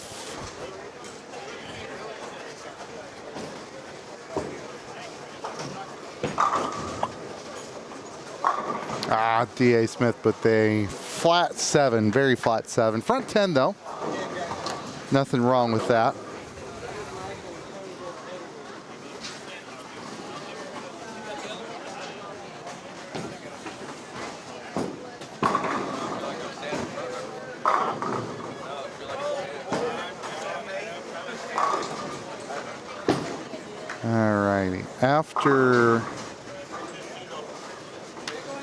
After 3 games, Lambert and Wolf were well clear, 257. Pedigo, Ingram in second, 178. Archer and, no, it's spelled different, so I'm not really sure. The spelling changed. I might be really wrong, but DJ Archer's team's in third at 168. Morrison and Williams, 163. Resnick and Hottie, 158. Richmond and Faulkner, 152. So that's a 225 average for sixth right now. The rest of the top 10, Richmond and Faulkner, Chisholm and Imhoff, Moore and Lawson, Ruiz and Young, Carlton and Bright, tied with Schrammick and Tornow at 119. 513 for the team of Massey and Smith. They came into that game 24th at plus 79, so put them at 192. That'll help.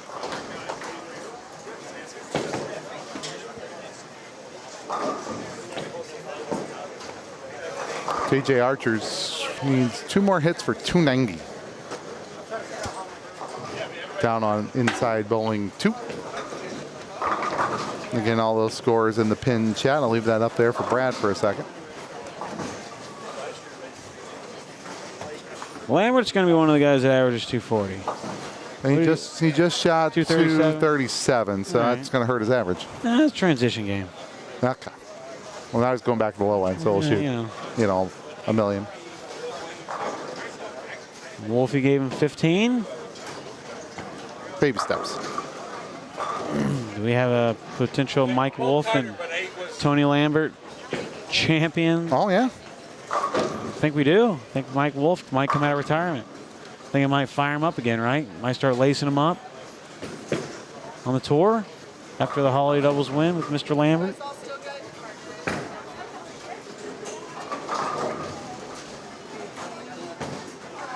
Did you get a master spot? Yes. Luckily. But how crazy is that? 6 minutes. Is this true? I don't know. That's 500 people. And they could probably fill it at. I mean, they do go through quite a bit of wait list. I mean, with that many people, you're going to have a good amount of people having to not be able to make it for whatever reason. So the wait list does get used, but I don't know. It could be like 700 people. It's in Detroit this year, right? Thunderbolt again?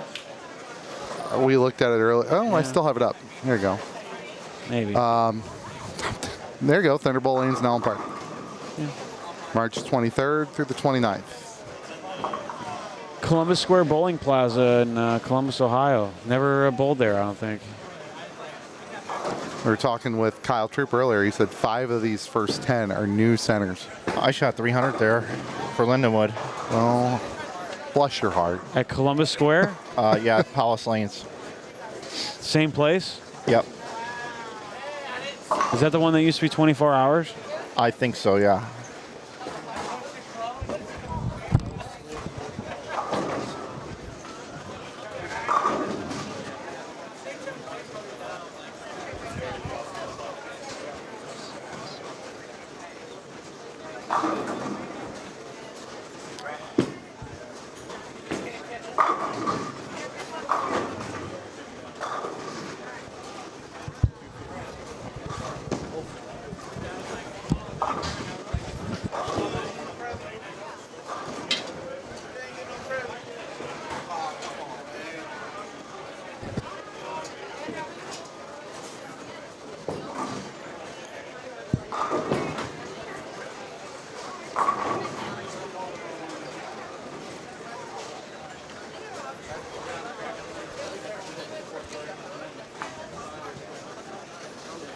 Got a Cameron Foster and Kai Evans team. Guys, I got this picture up on the screen.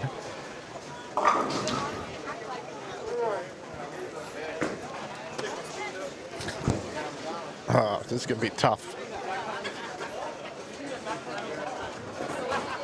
I got a text from Pete Weber.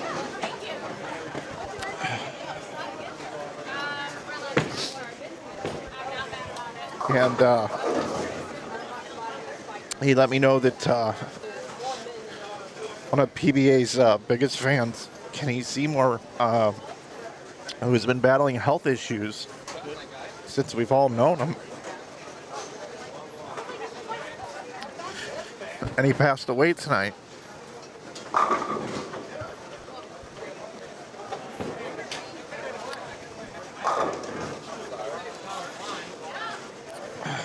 I found a post here, and I think this speaks to what people thought of Kenny. Brad, if you could say a few things, because I can't really keep it together right now. Yeah, it's terrible. Kenny was always in your lives, I'm sure. He's in the lives I do. He's always commenting. He's always around. He's the biggest fan of everyone. He's always there. He always had something going on that sometimes he wouldn't be able to make it. But that was rare. He just, even under any condition, he always found a way to come to the TOC. That's where we saw him the most. But you saw him almost every time you went live. Like, he was around watching. telling you hi, and like, that's brutal. It's not, I don't even know. I mean, I'm obviously trying not to get whacked here, but I'm trying to save face for both of us, Flanagan. But he just one of those guys you always want around. Like, you just expect to get to talk to him. Yep. He always called you, you know. Sometimes he called you a lot. Oh yeah, yeah. He called. He called. He jumped on Facebook. He has called almost every bowler on the PBA tour, good or bad. It doesn't matter. He got your number and he wanted to be your friend. Yeah, Kenny. Kenny would send me messages. Mike Flanagan, I love you. Mike Flanagan, will you give me a shout out? Will you say hello? We said hi. We said hi to him earlier. We did. I had no request. idea he was dealing with. I didn't know it was bad right now. What was going on with Kenny?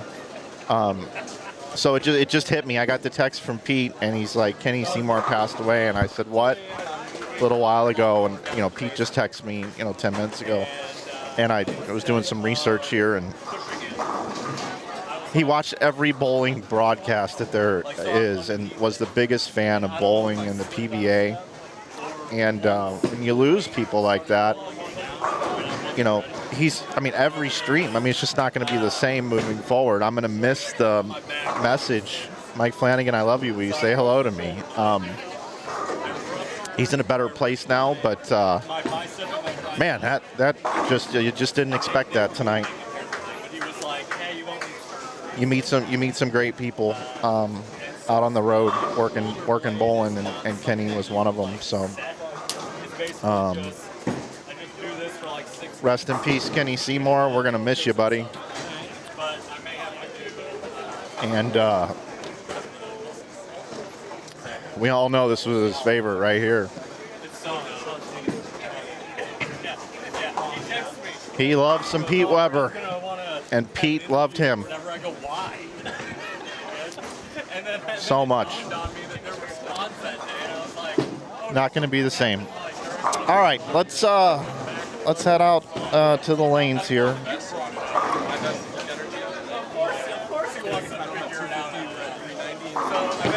Game 5 underway. Game 5, we're looking at 37 and 38 right now, where we find Cameron Foster and Kai Evans. They're crossing with Rich Bays and Rusty Chubb. Next door, 35 and 36, Nick Roberts, Matt Brunk, Nolan White, JT Cherpesky. It's group's second trip to the cam repairs.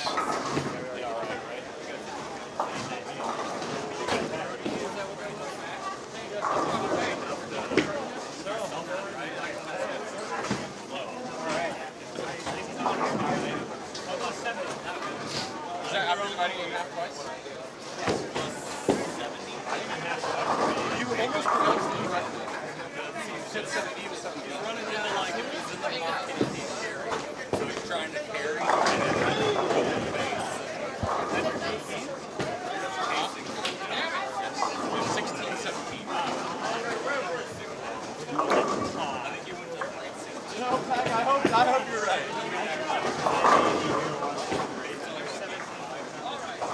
580 for 3. 20 under. I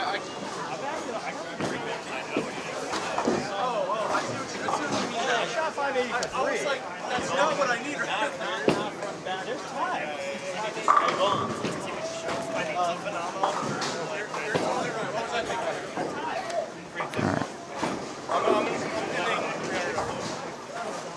What's the answer? You've watched more bowling than anybody. What's the answer? On the lanes? Yeah. Harder and straighter on the slick lanes. Get in big wheel the hook lanes. And there's a difference. And it's right around lane 18. Somewhere down there. They stay slick. I don't know. Do that 38 more times and we'll have to do that. That's it. Isn't that right, Lee? That's exactly. He's like all in, it seems like. I feel like already. Like they're already talking. He's already talking about moving in with Just pure every shot. That's pretty much all there is to it. Keep your head on straight. It won't always carry.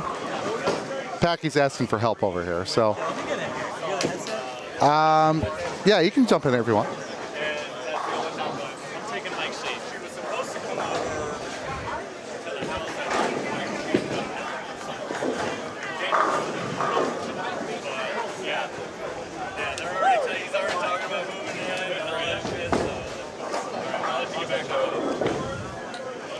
All right, joining us in the booth for his request is the Pac-Man, Packy Hanrahan.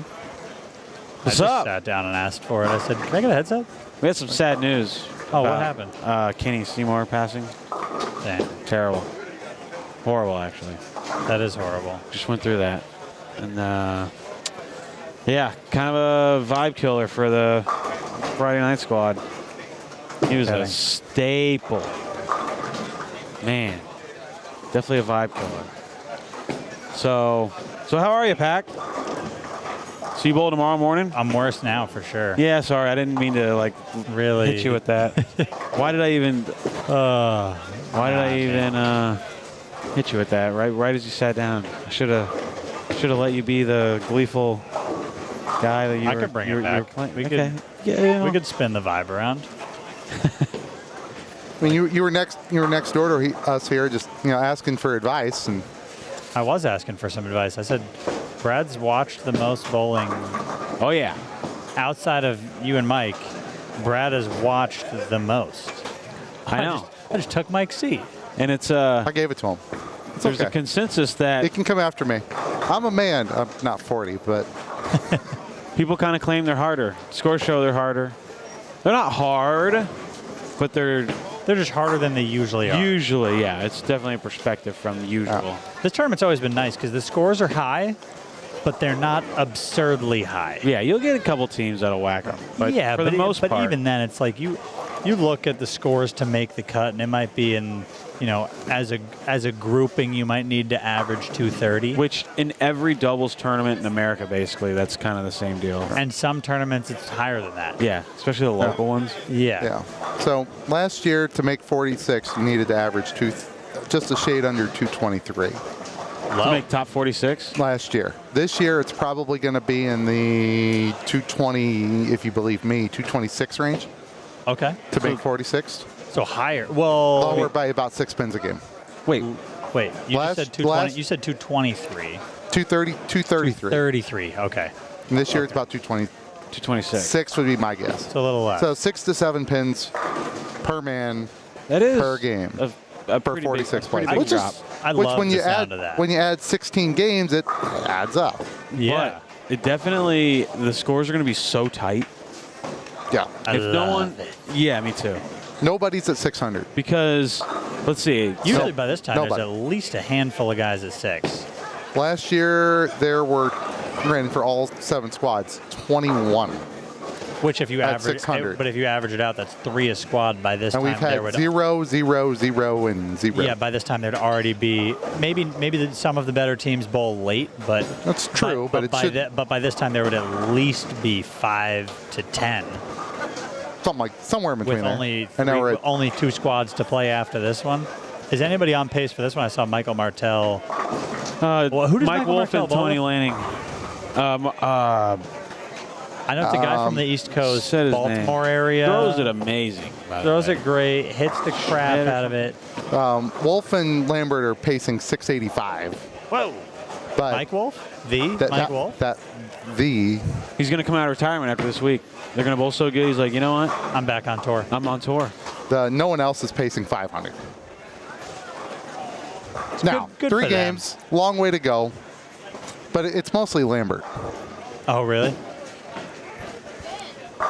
At least the 2 games we saw, it's Tony pulling the weight here. Martell and squad just shot 78 and 14, so they had a nice little 92. That's exactly who I'm looking for right now. They came into game 4. Oh, they were 23rd at plus 87. Well. And then they just shot 92 over that last game. So, nice, they're coming. They'll be in the 180s. 257? Yeah, that's what that says. That's crazy.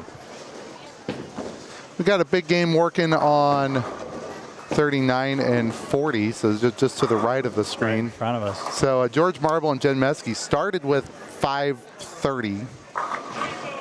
Since then, they've went minus 20 in round numbers.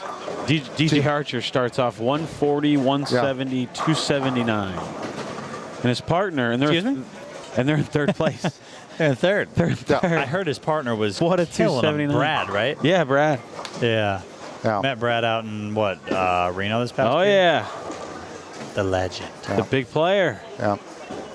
Apparently on the lanes too. No, I think he likes the old ball speed. I'm telling you, I think a little straighter with some ball speed ain't too bad. I'm not sure about the straighter left. with some ball speed. Well, I think the left. I've always had more success throwing those weaker balls here, Yeah. but they can't be weak and sharp. They have to be like weak and smooth, so you can. Gotta be smooth. So you can still play. Yeah. Give me like a Tony Resnick type shape. Oh yeah. Oh, yeah. A little down and in, but I have a ton of rev rate, so I just need to find the ball that does it. If I was out there, this half the house, I would have something like I have a hazmat in my bag. Yeah. Is that strong? No. Like middle of the line. Middle. Smooth. And if I was down there, I've got a Brunswick Hypnotize. I brought that. So I'm in business. I got one of those. It's got to hypnotize. I got one of those. Ball roll looks really good, but it just needs a lot of juice, and I don't want to swing it that far. Weather cools down, shot changes, it becomes essentially useless to me. And I'm like, this ball's, I think it's too good. I got to do something with this thing. Put polish on it. First shot I throw with it, moving in like I have been, 5-pin forward. Oh. All right. No good. Try it again, because I think I threw the first shot all right. Flattest 7-pin possible. I'm like, yeah. I moved like 6 and 3 left. And I missed once the rest of the night. Well, there you go. Total hook down. But energy saving up. Play a little straighter with it. Straight. And the last 2 weeks, I've thrown it for 2.5 games. Yeah, it's just one of those things. So like, you just change the angle a little bit. So there, on that low end, I wouldn't want too dull. I wouldn't want too big of a core to it. You can have a core to it, I think, down there on the left side.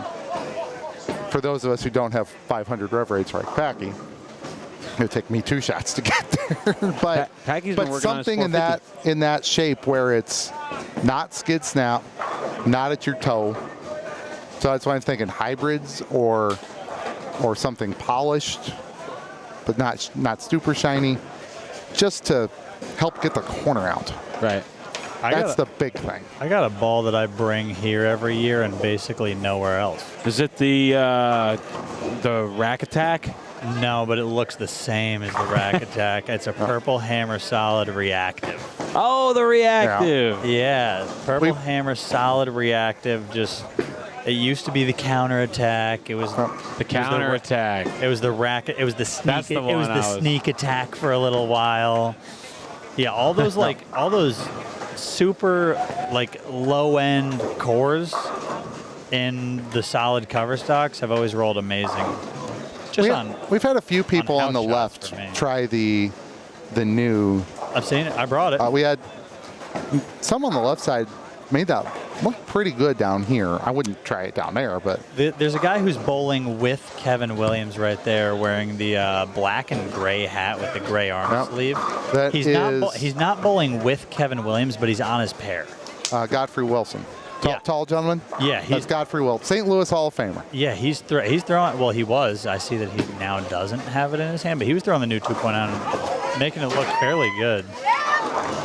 This team's about to pop a monster score. Yeah. What team is this? This is Marble and Meskey. So they went 530 for game 1. Wow. Games 2 and 3 combined, they went minus 20.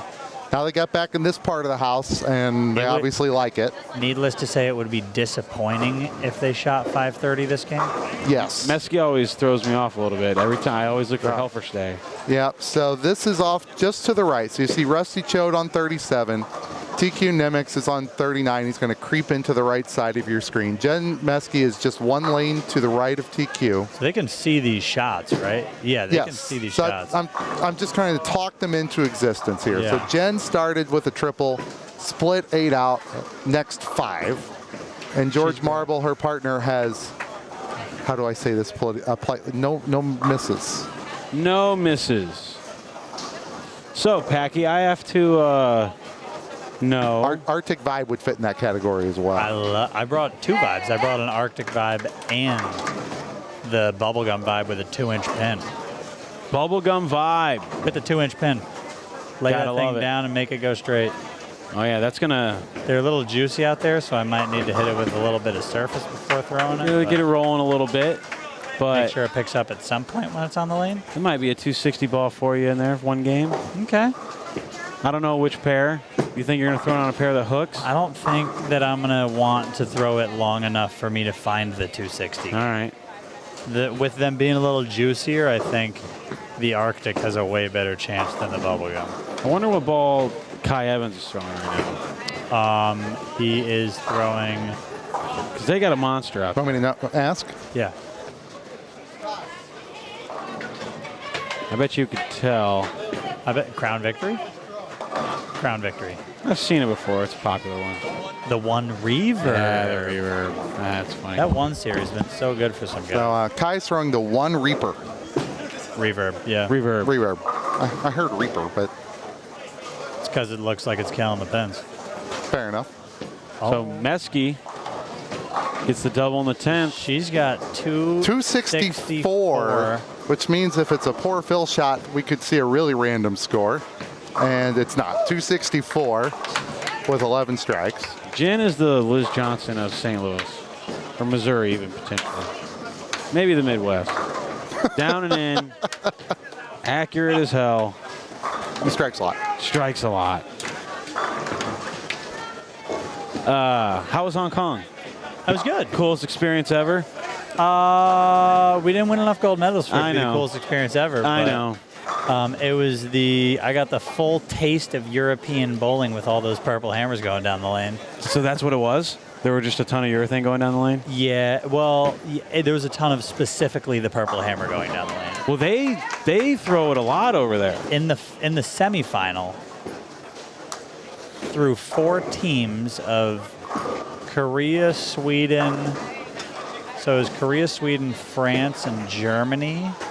I think all of them were throwing the purple hammer, except for one guy from Korea who was throwing a different urethane ball. Jesper, who in the semifinal actually sat at the bench because all of his team had the purple hammer and they had phenomenal looks. Jeez. Their James Blomgren was anchoring the team. The other lefty on their team was anchoring the team. There's 11 for Marble. That blows my mind. And then on France, they all had it, and on Germany, all of them had it except for Tobias Boarding. I mean, and then Germany got the boot, which means, and Korea got the boot, which means the final was. And did you take yours? Yeah, I brought 2 of them, and then I brought a Black Widow. But no one else on the team. Storm staff and motive staff. For 300, you were the only Brunswick staffer on the team. Oh no. That almost little airmail was 290 the hard way. But what an interesting total score we have. 264, 97. little 551.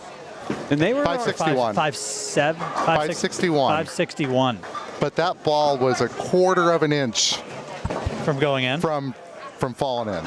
Oh, no. That was right early and often. So you saw it on the far side of the screen. Sorry, I put it in the chat. I don't know how to do replay here. Mike's not here. Lee Boudouris, Brad Miller, Packy Hanrahan chatting with us. We appreciate both of you. But Jen's jumping up and down like 561 was the mystery pot score or something. Well, hey, 561 is 561. A third of what you need. I'll take that, please. Yeah. So they've got two games of plus 290 and 2 games of minus 20. Hey, get them while they're hot.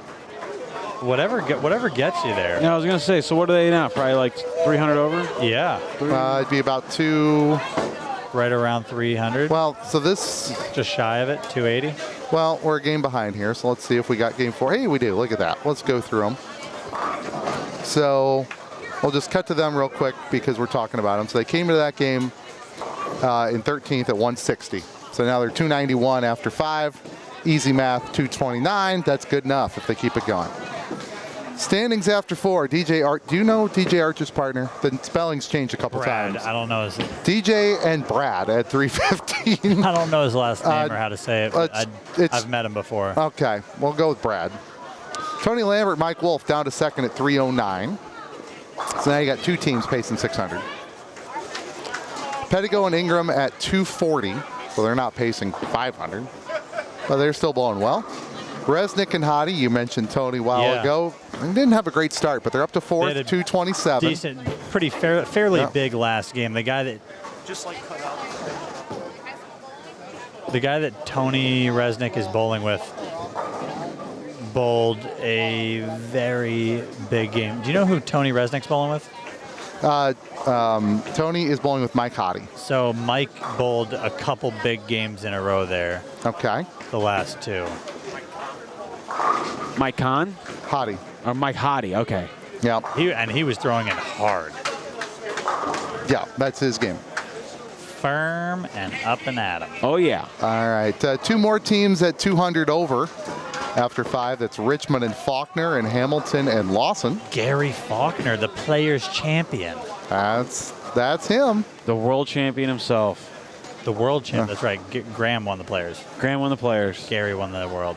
Close in years, too. I don't know if they were the same year, but... I don't think they were. I think... Gary might have been the year before. I think Gary was... I could be wrong on that. Rest of the top 10, Morrison and Williams, 7th, 197. Massey and Smith. Saw them have a big game on that same pair. 39-40's hot right now. Kevin Williams has a big game going right now. Looks like he's got... Yes, front 8. Looks like he's got front 8. Kai just went back up. Got 6. All right. 9th, Carlton and Bright. 10th, Martell and McGaney. Williams and Morrison, 7th, coming in, 197. They're down on IB2, TOO. Front 8 for Kevin, and his partner, Marshall, has... Marshall... That's really far away. Marshall Morrison, it looks like... Yeah, he's got like 230 or 40 left. Are we sure about that? Yeah, it looks 230. Let's take our phones and get a little zooming in. Think that'll work? He's got 9 spare, 7 spare strike, 9 spare strike. He's got 97. He's got 117 in the 6th, which means he can punch out for 237. You could actually see all those numbers from Zoom.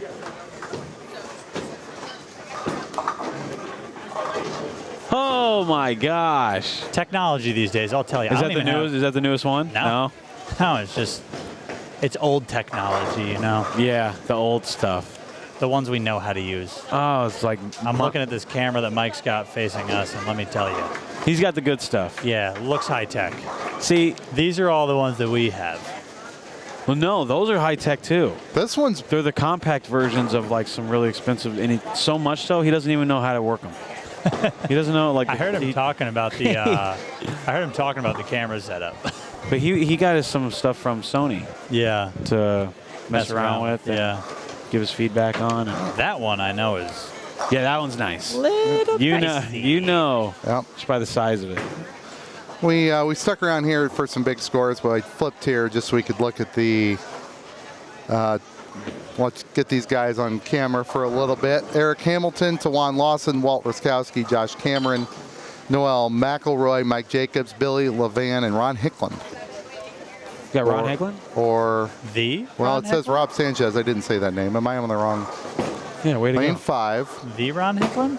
It's what the sheet says in front of me. Hey, now. All right. But I see a Rob Sanchez guy, and I did not say that name, so we could add a change. Little switcheroo. So did... Mike Jacobs is your friend from the bowling bag. Oh, yeah, okay. There's Mike. He gave me the bag. Mike Jacobs, where's he at? Right there. The okay. leather. He's going to throw a shot. So I said last year, Mike Jacobs is the kind of guy that shows up with one ball and one bag. And he brought you a kicks bag. your ass. And he actually brought me a one-ball bag this year. I love that for you. So With they a told me to leather stick a strap and buckle on it. They told me to stick a phase 2 in it, and there we go. And come run them over. Just walk in with one ball, kick everyone's ass. I wish I could say that I didn't have a couple one-ball bags in my house, but I got a couple of the leather You ones. gotta have the old school vintage.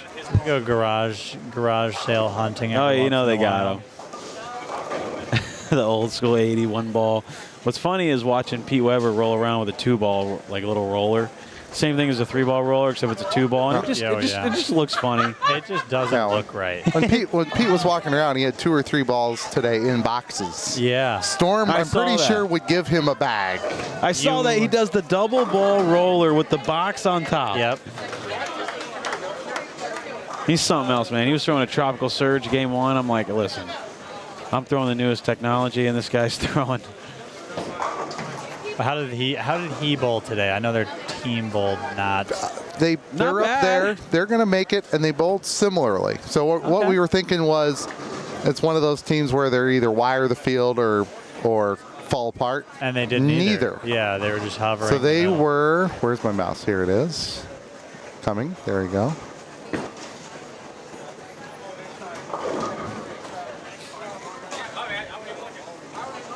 So they bowled this afternoon.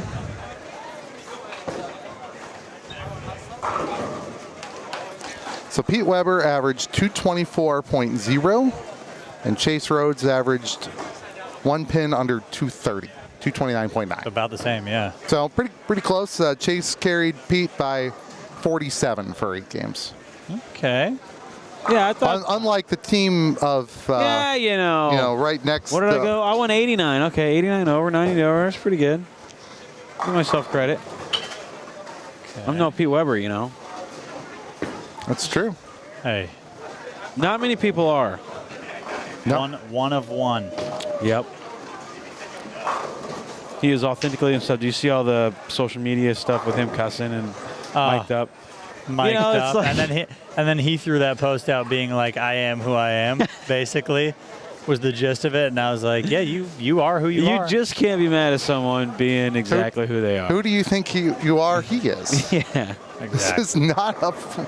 Like, there's a lot of people that would have posted that video of them cussing, and it would just throw you off. It doesn't throw you off at all when Pete does it.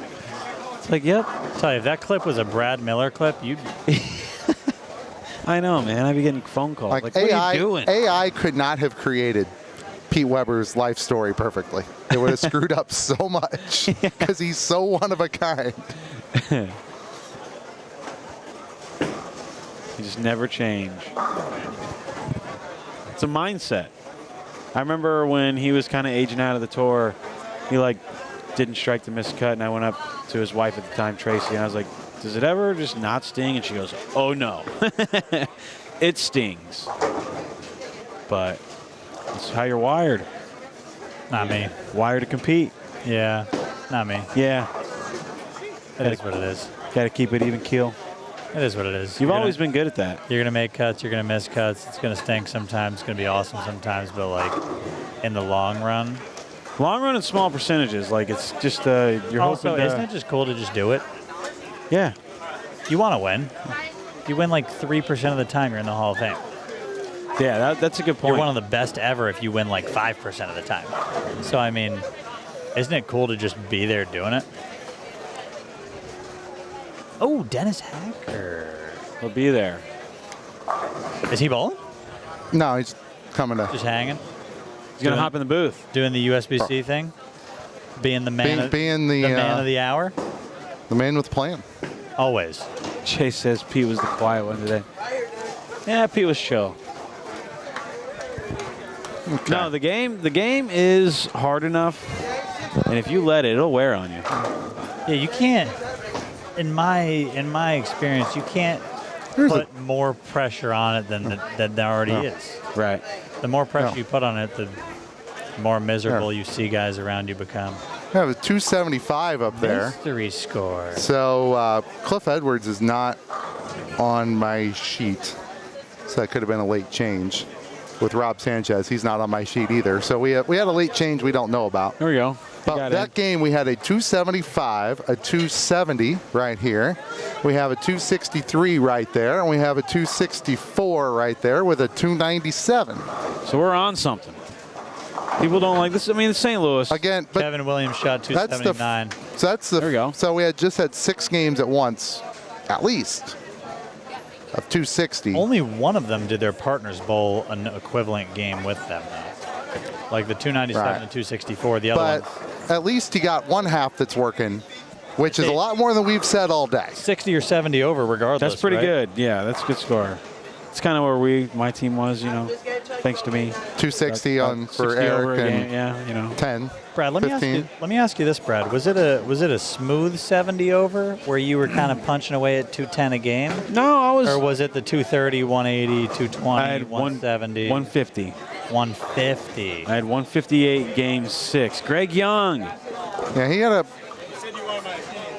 Oh my God. Greg Young's going to give us his opinion after Game 5. He remembered it, too. He said, after Game 5, I'm going to the booth. Ladies and gentlemen, this is Greg Young. Hello, everybody. How we feeling today? I'm feeling fantastic. You're fantastic. I'm honestly pure in every shot I throw. Like you're in flow? Yeah, I'm puring literally every shot. I think I've thrown 2 bad shots. And today. you're Literally 2 bad shots. Just 2? No excuse. No exaggeration, I mean. 2 bad shots today. Just haven't been lined up on one of the lanes the first couple. I was wondering what the next thing was going to be. Yeah, haven't been lined up on one lane the first few games. And my partner is like a anchor weight of a yacht right now. Yeah. So he's not bringing. Yeah, but I believe in him. We have 3 games left.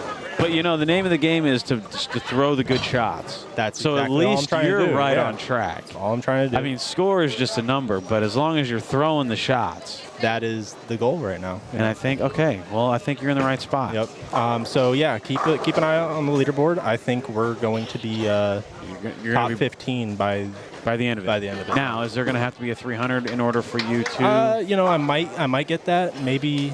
Okay. I think I got 800 the last 3. Okay. Yeah. All right. I'm gonna call it there. 800 the last 3. All right. Good luck. Throwing some good shots. Not as litty as I thought. Kind of well and put together, Greg Young. That's a good interview. He just gave us straightforward. Not sloppy at all. You're getting good at this, Brad. I'm proud of you. Yeah. Well, me and Greg go back. We bowled nationals together one year. Me, Greg, Cameron, Riley. Wow. Someone else. The studs. Oh yeah. Ronnie it was like their first year. And it was me and somebody. I can't remember. We had a blast, man. And then all of a sudden they created a bunch of rules. Yes. Saying the college kids were. They looked at that team and said, that's not fair. Now, has that changed?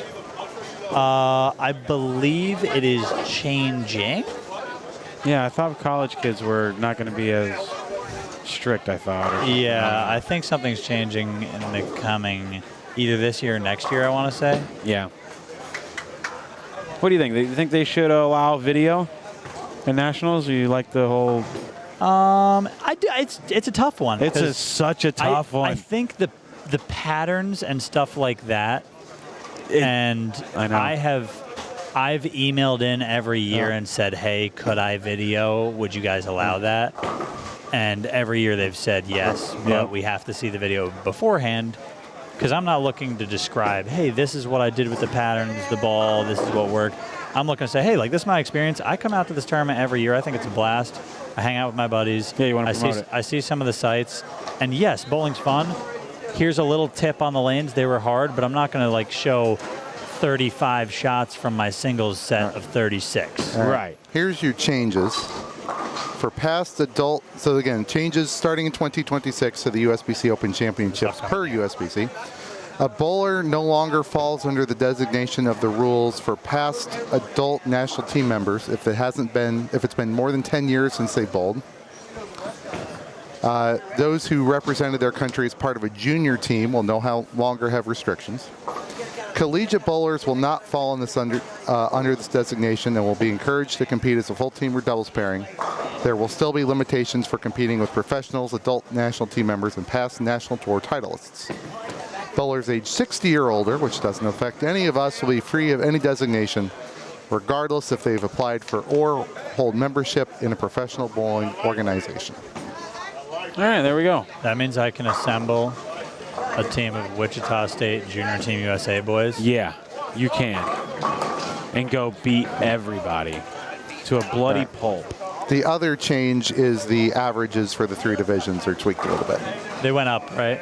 I believe so, yes. Yeah. So less people in the highest. That would be. Yeah. So the top group becomes more. It becomes the lower bound becomes 182. I want to say it used to be 176, 7, 8-ish. All right. So it's not a big change. It's not listed on here, but I'm pretty sure that's about right. Got to be honest, it's quite nice to be a senior in that tournament. The senior brackets. Ooh. They get a lot. They get a lot. They do, and you can get them both when you're a senior, obviously. So if you're a guy like Tom Hess, some really good bowler, you come in with 10. Dude, you come in with 10 grand with just the house note. You come in with 10 grand just for singles. And then you come in with another ready to play, and then baby. you come in with 20 because you've made 10 already. And then the final day you're coming in with 45. Oh yeah. You got security dipping, walking you out of the bowl. Double dipping, working everybody. Not to mention somebody like Tom Hess is playing century doubles with everybody. Oh, he's in everything. Every single mystery double. Everybody in the late 40s, early 50s age bracket. Tom's in with them. Century doubles, mystery doubles. If doubles. If there is something that you can put money on, he's in there.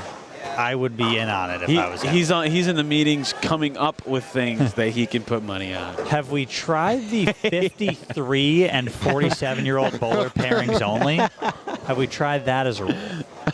Can we make that a specific bracket type in itself? How about brackets only for people named Tom? Yeah. Yeah. Oh, the Tom brackets. Probably a lot of those. That's Tom Adcock. Probably a lot of good ones. Great bowler. Tom Jones. Did Tom Clark bowl nationals? I don't know. Probably. I feel like he's the kind of guy that would. I know a bunch of the USBC guys go out and bowl nationals. I know they're not allowed to collect money, but Tom Smallwood. Tom Doherty. See, we got almost a full bracket filled. We got plenty. Miss Larson. Albert. Tom. Got a Tom Jones. How about Tommy Jones? Yeah, he's here. Wow. How about Tomas? Tomas Kaiko? Absolutely. Yeah, we gotta let him in there. That's a full bracket of Toms. What did he win at World Champion? He won something? He got silver in singles. Silver in singles. That's a big deal, right? I don't know if they won trios. He lost to his teammate. How about this format, though? Okay. How about this format? Riddle me this. Tomas Kaiko lost to his teammate in singles. If they were to bowl doubles, trios, and team together, which obviously they're going to bowl team together because they're both from Finland. Okay.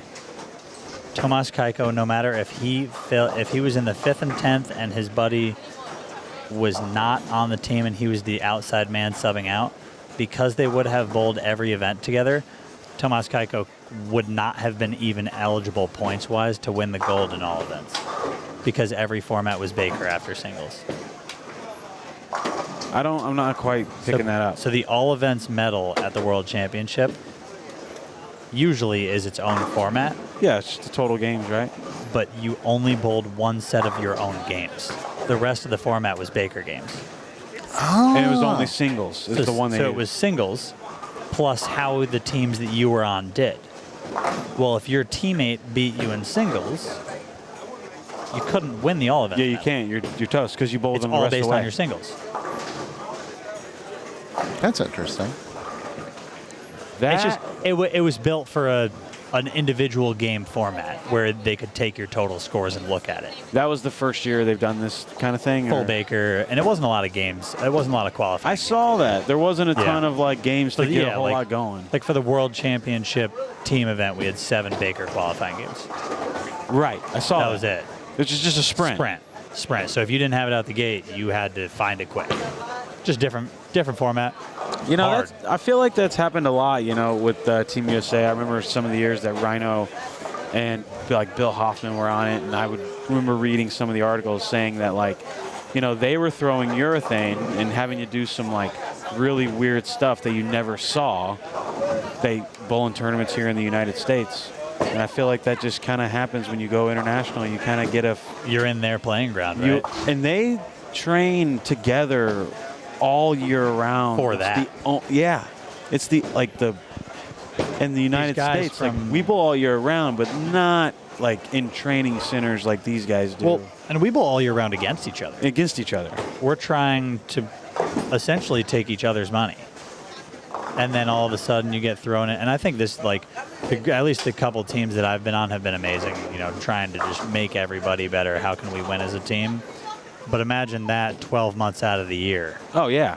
And you'd be dialed. I mean, those guys like Team Korea, for example, like they don't come over and try and bowl for a living. Bowling for their country is it. That's it. Like that is how they operate. Get paid. That's how they live in, you know, the Team Hong Kong gets paid to be athletes. They live in a complex that has, you know, a bunch of sports facilities, including theirs, which is a bowling alley, and other training facilities, and that's their job. Yeah. Their job is bowling, but it's bowling for their country. Yeah. Which is super cool. Yeah, I know, and it's like it just plays different. Even I follow the kid Toon Hakeem. Toon Hakeem, and Malaysia. The kid's unbelievable. He's unbelievable. And I see Rafiq. A lot of the tournaments, like, they'll be throwing urethane at 4th and 5th arrow. And I'm like, yeah, you don't see that as much, but you see it pretty often watching, like, their stories and just their updates of the tournament. And it's interesting to see just the bowling on a world scale is, you know, just different. Do you think you'd see it more? Because you used to see it with the Purple Hammer. Yeah. I mean, guys were slinging that thing left to right all over the lane. Oh, yeah. And they're just getting better with it now. We're seeing a lot more guys circle urethane. And the rev rates are only getting higher. Yeah. So guys are able to hook it more. Who just threw a shot in front of us? Who was that? We had a Gary Faulkner balk. I watched it in the on the big main screen or the bottom screen. Is that the 7? No, the one on, what is it, 33? Okay. 33 with a tan cap. I don't know who it was, but he threw it. I was talking about high rev rates. Yeah. And then I saw him throw it, and he had unbelievably high ball. Yeah. Right now we're on 29 through 32. AJ Regalado, Jimmy Sellers, Mickey Lagrasso, Brian Biaggi. Yeah, I don't know. 31 and 32, Jalen Mosley, Scott Kramer III, Tyler Young, and Gabe Howell. In between, and the pair that kind of skims both cameras is Brad's favorite bowler. Whoever's bowling with that's of course Matt Cleveland. Oh, best bowler in the field. Best bowler in the field. So Jalen's bowling with Scott Kramer III. Maybe that's who you're talking about. Yeah, he's about to throw a shot here on 32. Okay. Talk about some ball speed. This guy's about to sling the pins left to right. All right. On 32 right now. Or, you mean 31? 31? Yeah, it's 31. It's on me. That's on me. Yeah, Tyler Young throws a lot of ball, too. He just struck there in the blue and white. Yeah. But you're saying that... I think it's a motive nebula he's throwing. Scott Kramer throws even more. Let's take a look at Scott here on 31. He could throw an ice cube down the lane and strike with it. That's what I'm saying. Lefty. Of course I'm a fan. Big backswing. Ooh, that's buttery. Oh. On point. On cue with the trip 6. That's smooth right there. To have that high of a backswing and it come off your hand that clean. Yeah, that takes a lot of work, actually. I think I think about that. And to not fall off it. I think about that every time I watch Holloman. It's like Holloman, he used to come into St. Louis, back before he really dominated, he would come into St. Louis and like hook the whole lane with reactive. and kind of just take it up a notch than what you're used to seeing, and he would do really well. And he's just always been amazing. All right. So I'm going to try and flip a little bit actively back and forth, but the chat's just completely divided on who they want to watch right now. But I'm not going to, I don't want to overflip, if that makes sense. Can the chat give me somebody to bowl in action tonight or what? Hey, we got it going. We can get you some action. Nah. Ben would bowl for you. I think so. He'd want pims, but I think a couple sticks. Yeah, yeah. Look at that. See, he's ready. He knows what we're that talking is a about. retro InsideBowling.com shirt. That is one of the first shirts Mike ever had made, and Ben got one with old it. Shirt. That's a 10-year-old shirt at least. It's the second time we've seen it. It's when Mike used to run the tournament.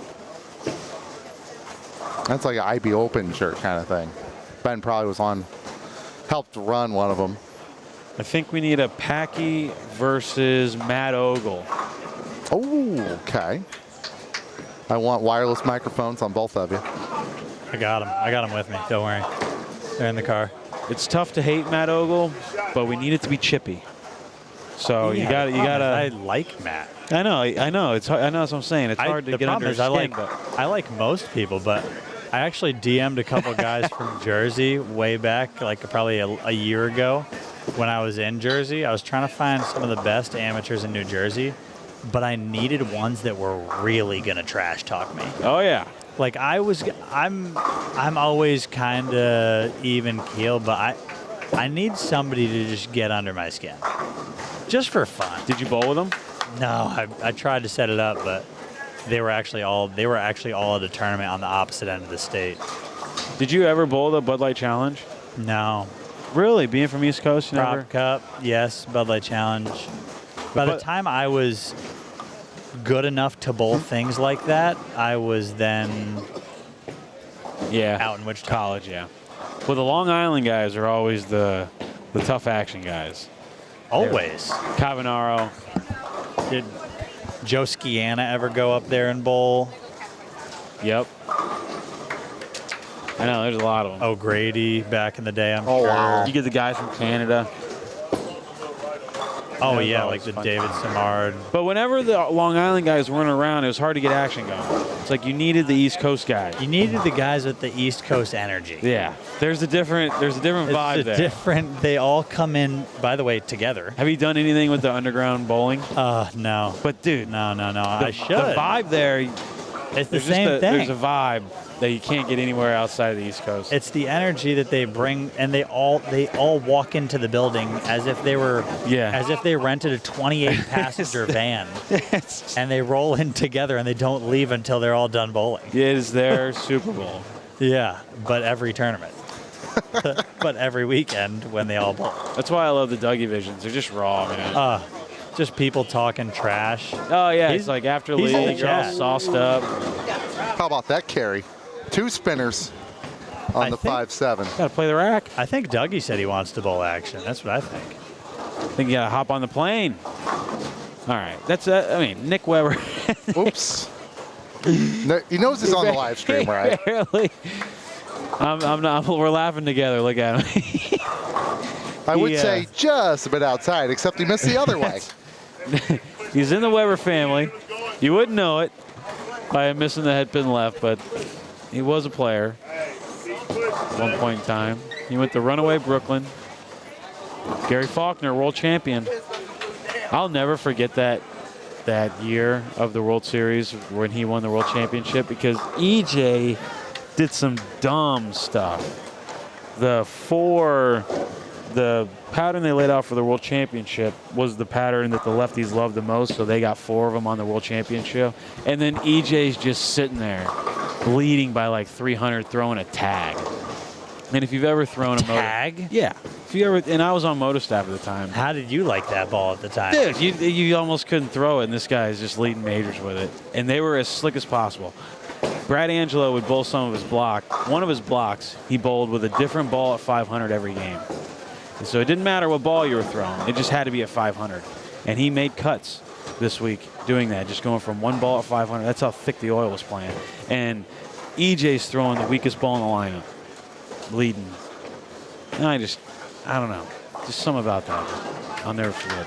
And then Faulkner gets on the show and just pummels everyone. I think Simonelli was on that show. Faulkner had a stretch there in late college to early pro career. Well, he won junior gold, too. He won it in Vegas. Really? Yeah. When he had when he was on that, I remember watching him, the Weber versus Wichita State TV show. Yeah. That was my senior year. Yeah. They beat us the round before that. 2015, it says, for Gary's title. Yeah. I thought it was more recent than that, but no. 10-year anniversary this year. Was it only 50K? Yeah. I think it was 60. 60? Okay. Yeah, because it was the World Championship. I believe it was 60. There he is, Gary Faulkner. Ding, ding. Nope. probably can't. He's got a gear or he can dial it in. When he's allowed to play straight and trap out the lane, my God. Yeah, he's got it. Talk about some strikes. Yeah, he'll dial it in and not miss for a while. That's what he did on that show. It's exactly what he did on that show. And that's hard to do on TV. So the show that was Simonelli, Faulkner, Rhino Page, and Scott Norton. Yeah. And then EJ way up top. And then EJ shoots 150 at him. And EJ. But dude, when you're sitting there waiting, watching, like, yeah, it might seem like it's nice to have the fresh. That's a good still frame focus there. Parkin. That's Brad Williams, and that was at Reno. And Brad Williams was the comedian that's playing at the Laugh Factory at the Silver Legacy. And Rhino went to a show, sat front row, and they became buddies. So he got the comedian that week at Silver Legacy to sit front row. That's sick. At the show. Yeah, it was really cool. And then he actually did something controversial. He did something that people didn't like, and the bowling community was like kind of iffy on him. But he's a comedian, so it's like his job is to teeter the line. Yeah, he's live on television, man. He's gonna do something. Isn't the bowling community just good for that? He might have been cheering when Rhino's opponent missed or something. He might have been caught. And you know, it's like some people in sports, it's like that's kind of in normal sports. That's kind of the way it is. If I'm a Boston Celtics fan, we're playing the Lakers, and LeBron misses a free throw to lose the game. I'm not going to hide it. The stadium doesn't go silent. Right. They go nuts. Yep. Right. They're booing him actually while he's shooting. Right. Yeah, it was pretty funny. But I thought that was cool that Rhino got him to do that. Sat front row. I never really Rhino got him to cheer against his opponents. He got him to come to the show. Yeah, they game plan before. It's like, all right, dude, listen, we need to get some clicks. He sat in the front row for 4 straight nights at the Laugh Factory and said, "Listen, if you don't boo the guys against me, I'm gonna start booing you mid-set." Brad was hostage. Yeah. No one will ever know it. I'm never leaving Reno if you don't boo my. I'm going to ruin every single one of your shows sitting front row unless you come to mine. Spread some rumors about you. But Rhino had that one shot for the TOC. He needed the strike to win. I think he got 5 against somebody. I forget who that was. Remember that.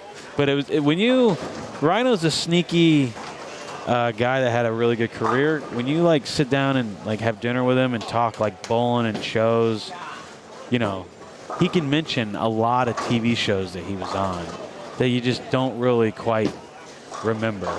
But the guy's got a million stories about just television here and there, this building, this, that. He had like a sneaky, really good career, I feel like.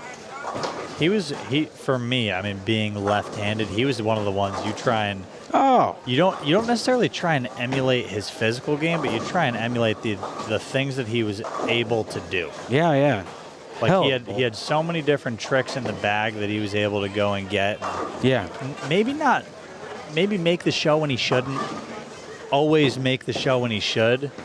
And he'd make a lot, not even a lot of TV shows, just a lot of cuts where just lefties weren't having it. Same with Patrick Allen. Yep. Who do you think's like, when you're talking about stories, of all the guys that you've been around on tour with, Who do you think's the best, like, who do you think's got, maybe not the best stories, but is the best storyteller? Norm's one of them. Yeah.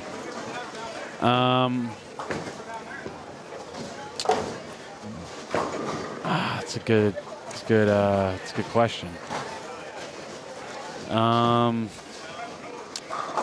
don't know. I have to think totally. I feel like Jason Couch would have a lot of good stories. I don't know. What do you think? Do you have anything coming to mind? I mean, probably like for you, Norm, because you talk to Norm probably the I've most. just been around him the most. Yeah, for me, it's probably similarly Barnes. Yeah. Just like has so many stories just from being in so many different eras and at the top of different eras. Yeah. Like from the early 2000s to the 20 teens, like the late 20 teens, he was the guy. I know, it's kind of crazy. And he has the stories too from like, he didn't go on tour till he was 28, 29, so he also has like the Mega Bug stories. Yes, him and Mika used to. The putt-putt stories. The putt-putt stories. But see, when you bowl and like, let's say you didn't have a great career, you kind of just bowled qualifying, made a few cuts, didn't bowl for all that long. When you have a good career to where you're making lots of cuts, you're bowling lots of match plays, and then you make lots of shows, you just see a lot. You see a lot of bowling. The chat is chiming in for good storytellers. Johnny Petraglia, Mark Baker. Yeah. And Yeah, a couple both. votes for Patrick Allen. Baker's one of the best storytellers for sure. Wayne Webb on there. Well, yeah, Wayne Webb for sure. Doherty actually is a very good storyteller. Yeah. He's been around a lot, and he just... Sneaky long career, too. Yeah. I feel like he's also in the mix of guys that have good stories. Tommy Jones, underrated storyteller. Underrated storyteller. He doesn't brag about it. He's not going to tell you stories. He's not going to just sit there. You got to get it out of him a little bit. Yeah, you got to ask him, and he'll share, but you got to ask. Yeah, you might have to corner him in a bar and buy him a drink. But he, you know, there was a year that they were bowling Team USA together, and it was Barnes, Bill, Tommy, that crew. And Tommy needed 1 in the 10th to win the gold maybe for the team. And he rang a 10-pin. Or he needed something, and he rang a 10-pin. And I just remember thinking, like, all right, you have all these guys, Chris Barnes, all these guys on the team, Hall of Famers. Tommy's the guy they're trusting to throw the shot. He throws the shot exactly how you expect him to throw the shot in that scenario. It didn't work out, but the whole team in the world left thinking, I'm still having Tommy throw that shot. Oh, absolutely. Even though it didn't work. And Tommy's just one of those guys, like a sneaky, very clutch bowler. That maybe, you know, he hasn't won a ton in like 5 years or whatever, but he's another guy that was dominant. When he had it. Dominant for like a 3-4 year period. I was on the phone with Chris Barnes for like an hour and a half on the way over here. Really? Yeah. Just chit-chatting? Well, you guys are on the... Just chatting it up. The Beef and Barnesy show. Yeah. I was... Yeah, so another day, another hour and a half. But he was talking about, he was like, Tommy was Belmo before Belmo. Yes. He hooked the lane more than everybody else. Correct. There was a lot of those match play formats. He'd let you win the first couple games and just not lose the last 4. He'd get his spot with his ball. And he just never run you over. All right, standings after 5, DJ Archer and Brad. No way. We're not sure how to say his name, but we know they're in first by 2 pins. 371 over. Lambert and Wolf second, 369. Mesky and Marble, by the virtue of 2 bombs, 321 over third. How about it? 530 and 560 doesn't hurt your cause. Resnick and Hottie fourth at 285. Hamilton and Lawson fifth, 283. Morrison and Williams in 6th at 279. So our kind of like our 425 number, those are the only 6 teams pacing it at the moment with 3 games left. We do have a couple teams that are right behind there, Pedigo and Ingram and Cleveland and Lay at 253 and 245 respectively. 9th and 10th on this squad, Richmond and Faulkner at 219. And Ruiz and Young at 207 with Chisholm and Imhoff right behind them. Could I get a question in here? Who's bowling with Gary Faulkner? Gary Faulkner's partner is Anthony Richmond. Oh, okay. Anthony Or at least it's Richmond. supposed to be. Well, if that is Anthony Richmond throws it phenomenal. Oh, he's really good. Yeah. I just wanted to give some flowers over here to I don't think lane 35. he's from here. Might be Chicago. He's definitely a Midwest guy somewhere. He throws it phenomenal. Yeah. He goes to a lot of like nightmare doubles. He shows up to a lot of doubles. My man's got some power. Yes. And it doesn't look like he's trying to get it either. Yeah, they're in the 6th frame, so we'll let this game down here finish off, and then we'll flip back. Anthony Richmond from Memphis, Tennessee. There you go. Nightmare doubles. There you go. Richmond. There you go. Yeah. That's where Gary's from too, right? Yes. Memphis? Yeah. I think Gary might have moved, and then I think he ended up moving back. Yeah, I think you're right. But lives in Atlanta. Okay. So he'll be on the bottom right hand of your screen right now, throwing a shot. It's Anthony Richmond. Solid. That is a powerful ball. Gary's giving the look. Kind of walks it out a little smoother, like Gohagen style. Just let it flow. 4 pairs to the left. Is Gohagen bowling the squad? He's been. No, not the squad. I don't know if he's bowling tomorrow or not. I think he said he wanted action. He's been around. He shows up for the first squad of the event, hanging out. He's ready. He's ready. Gohagen doesn't live close to here, I believe. No. Where does he live? Ohio? Question mark. I don't. Somebody in the I don't know why. I don't know why I think that, but I could be right. Yeah, Gary lived in Florida for a little bit. Yeah, he went to Weber. What? So there was a Richmond match. Works for the Hawks? Come on now. What? Come on now. I actually don't see George on here. Might not be bowling. Oh, we're gonna have a Mike Wolf sighting.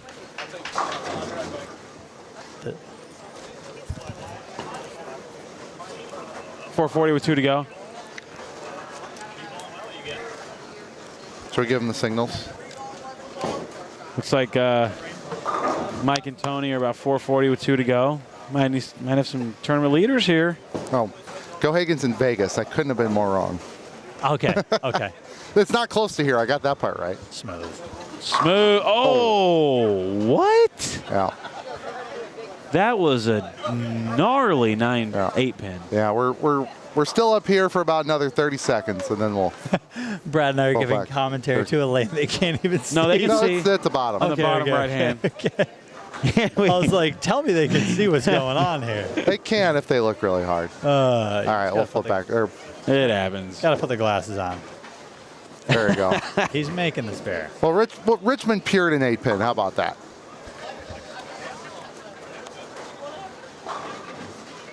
So for next year at Worlds, do they run Worlds every 2 years? The World Cup, I believe, is every year. The World Championships is every other.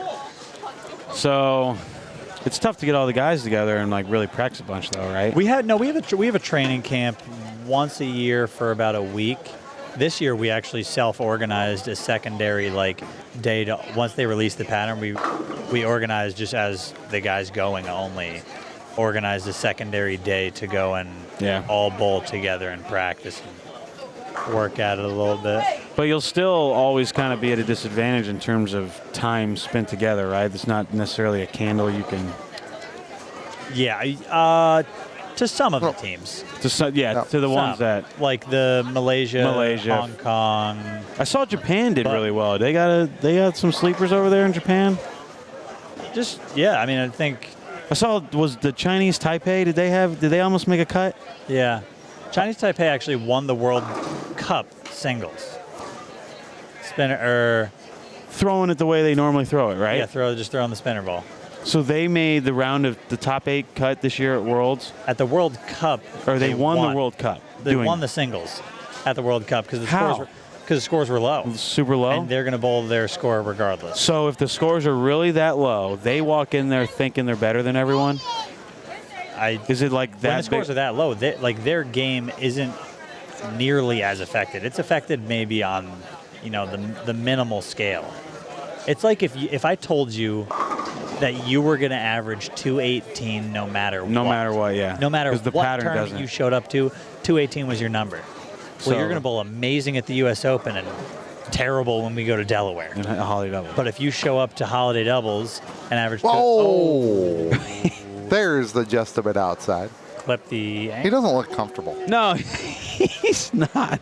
Something's wrong. That's one of my best friends, so He's I kind of just laugh chuckling. at him. But he's laughing at himself right now. I know. Looked back and he's gonna look Oh. back and watch this and Yeah. hear me laughing. So and it makes sense. Go Hagen is bowling at 2 o'clock tomorrow. He was the fourth from the last name on the sheet. My Okay. apologies. Roll it. Trey Sledge is his partner. I feel like we're gonna get some scores off this squad. I feel like they're doing pretty good. Kind of we Come on, only- Nick. we We only- only 10th frame. That's up. That's better. All right. Totally redeem yourself.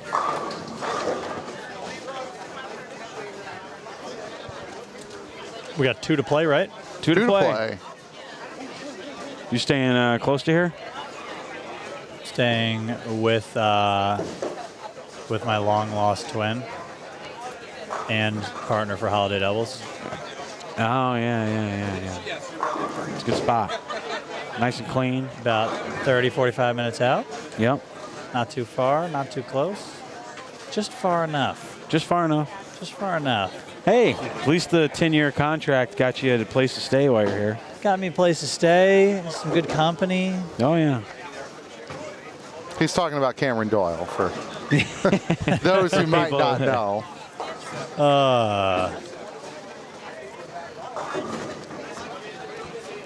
George is from Dayton. All right, he's from Ohio. He just doesn't live Yeah, there. I figured he was in. All right, I get half He partial lived there credit. at some point.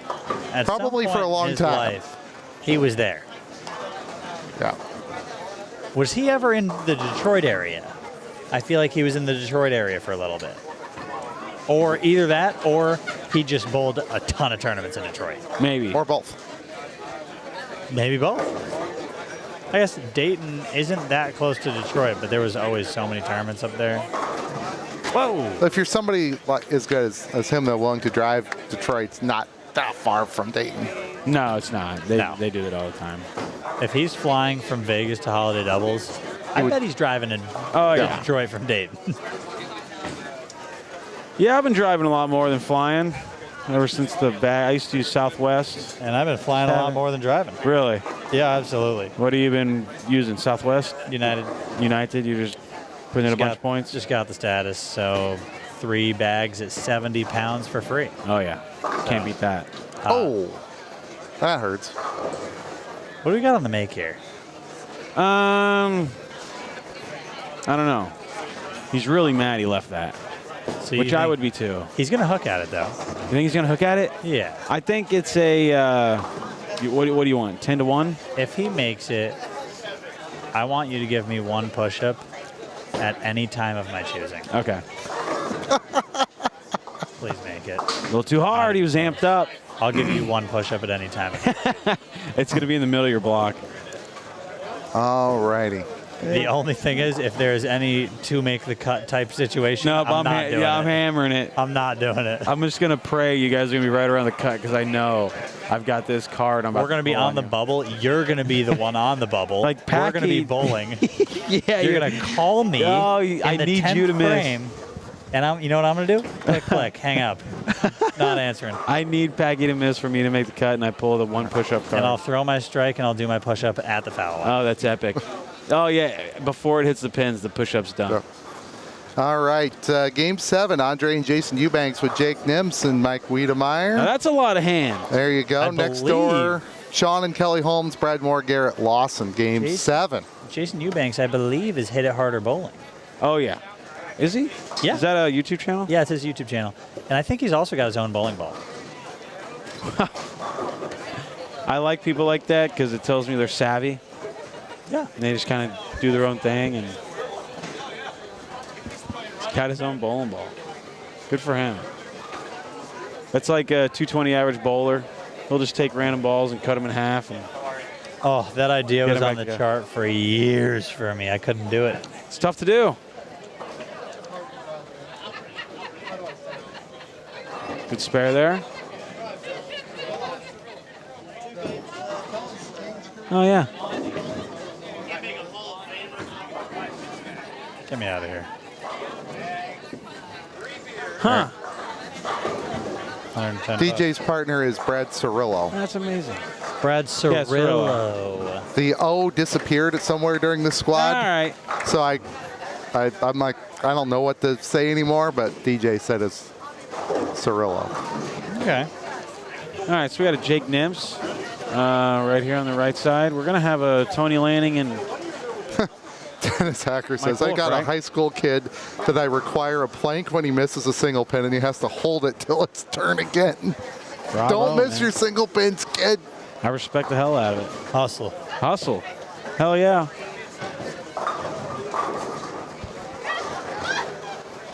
So, I guess on the bottom, bottom of your screen, right-hand side, you're going to see a Tony Lanning. Tony Lambert, Mike Wolf. He's the guy Kevin Massey, D.A. Smith, Bruce Gonna average David, 240. Tim Hyman, Jeff Harris, Alston Schultz. So again, we're Bang. focused on this one. Did you say Tony Lanning? Lambert. God, Tony Lambert. Tony Lambert. I totally might have Lambert. said Tony Lanning. I thought you said Tony Lanning, and I was like, the Southwest Regional Director. Well, he's also a good player, too. Bowl tournament in Oklahoma City. I was going to say, he's at the RPI. Oh, he's bowling the RPI. Yeah. He He told is. me about that. Yeah. He is bowling the RPI. Well, heck, dude, we 10 grand on top. We were down to the final 8, and he's one of them. Yeah, I love that. I'm like, dude. Of course he is. Pulling the dust off your shoes. We used to have Pete McCordick. Yep. We ran it forever. I always just thought Pete was just the regional director. Correct. And then you always And then kind you of at just- some point realize, like, oh, no, you were also a really Amazing. Yeah, you also shot 300 on TV for 100 grand. Yeah. Never mind. I thought Like you were just ice the regional cold. director. Who else has shot 300 on TV for 100? Nobody. A few. Couple? Wait, I mean, there had to be a couple back in his time, right? Yeah, well, I think Rhino did it in Japan for 100.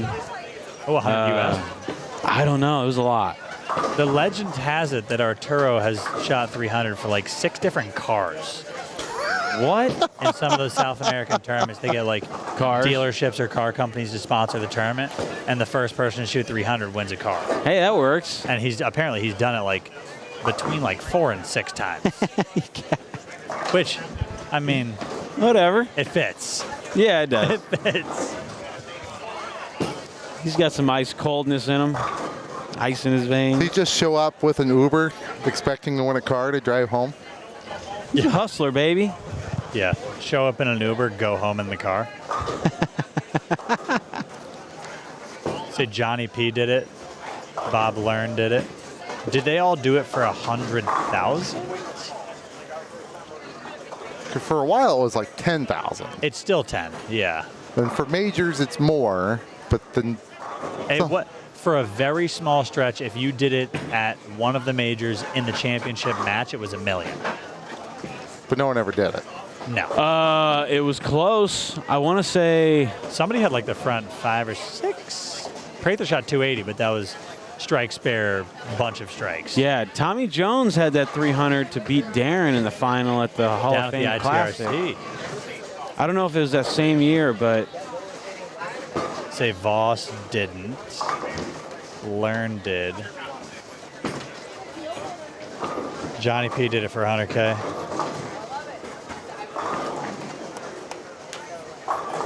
I couldn't imagine doing it for 100K. Sweating. I can't imagine doing it, period. I think Brian Voss, or Brian Goebel had a chance to do something like that, and I think he missed. Tommy Was that the Peoria show? I think it was for 200,000.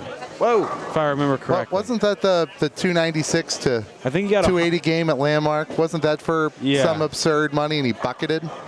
Yeah, I think the 100 for the 300 and then 100. Maybe he I don't know, needed to win the tournament or something, but he missed.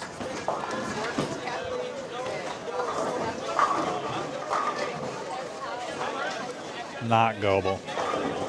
He grew up in Kansas City. He was the big time. I thought that was for.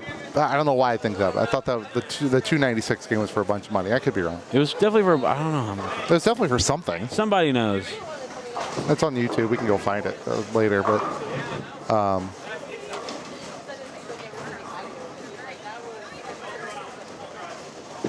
all those weeks in Reno, and that's the first time I've ever watched Brad throw a shot.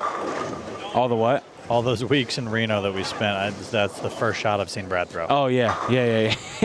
Pretty down and in. Like some ball speed. The high hard one. And, dude, the National Bowling Stadium. Bob Benoit did it for $100,000. Wow. I bet you he's got a lot of good stories. Oh, yeah. You know who's probably got a lot of good stories is Eugene McCune. Oh. I'm sure he's got a few. You know who Weisbach got some stories? Pete. Pete's got some stories. Norm explained to me one time they were doing some. It was in St. Louis, so they go to a blues.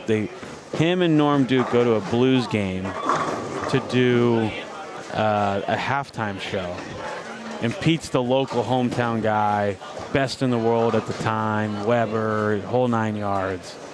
And they get up at this blues game in the halftime show, and they announce Pete Weber's name. Oh, the St. Louis greatest ever, hometown hero, and the crowd goes nuts. And then they announce Norm Duke and just nothing. They just golf claps all around. Just golf claps. And then they get to actually shooting the puck, and Norm goes up and can't get the crowd to do nothing, and he shoots the puck and misses. And then they go, and now, Pete Weber. And then Pete goes up there and just aces it, dead nut. Crowd goes nuts. Norm's like, this is one of the most humiliating experiences of my life. Pete just owned this whole crowd. On the absolute smallest of smaller scales than that, yeah. we did a speech at Junior Gold a couple years back, Prather and myself, and it was dead the same. I felt bad for Prather. The whole crowd goes berserk, chanting my name, and he grabs the mic first, and he's like, "I'm sorry, guys. I know you guys want to hear from Packy. Give me 30 seconds." Brutal, man. Apparently, Darren at the Korea Cup, the Storm Cup in Korea, had a line out the door for his autograph. Absolutely. An insane line. Absolutely. It's just cool. What a feeling for Darren to go into another country and just have that big of a crowd. What do the kids call it? Motion? Motion? Is that what they call it? Used to be swagger? What is that? Got motion because got motion.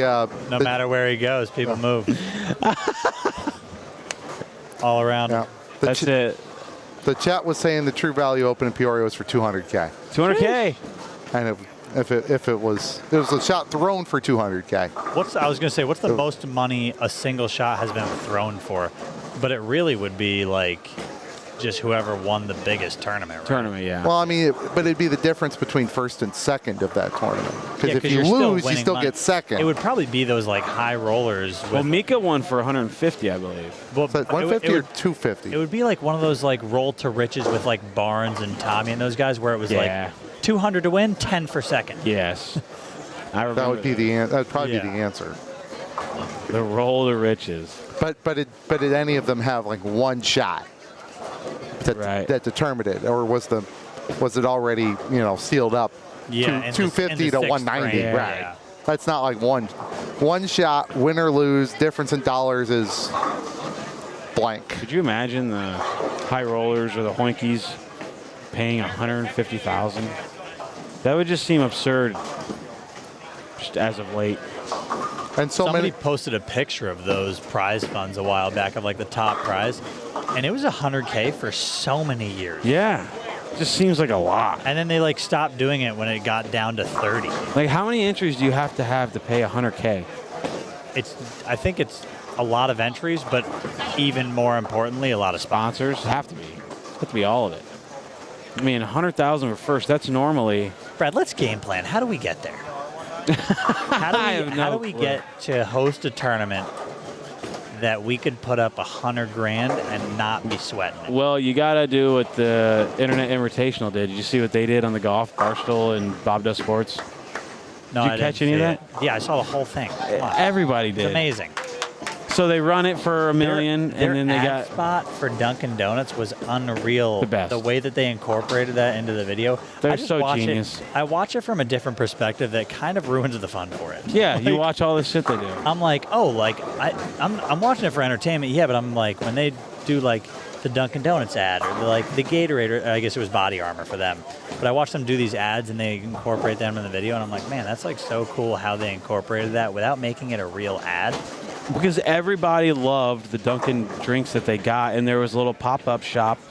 And they ordered like a them ahead of halfway time, house. and they all had different. Well, like some guys you could liked order on the coffee, app. some guys like refreshers, some guys got nothing, some guys got donuts. Like They were completely incorporated. But to do all that, to get all those people there, get the Dunkin' things created, get the other ads and separated, and there's a lot going on there. it took them almost a year to just plan it. Yeah, oh yeah. Maybe. Thought it was pretty cool they did it in Branson. I mean, what a place to do. What a place. But I heard they're not going back.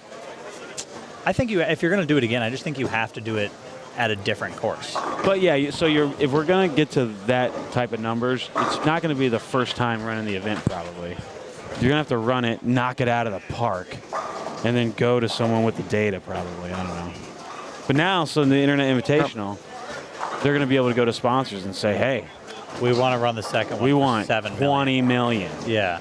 And we can promise you X amount of views. Right. So Kelly Kulick won 250 against Barnes. Yeah, the TOC. But what did Barnes win for second? Was it 100? I don't. Smallwood finished second to Mika when Mika won $250,000, and then Troop beat Dick Allen for $250,000. Kelly Kulick beat Barnes. It paid $250 that year? That's what the chat's saying. That was the 2010. She was throwing a world beater. Or maybe he was throwing a world beater. I'm not sure.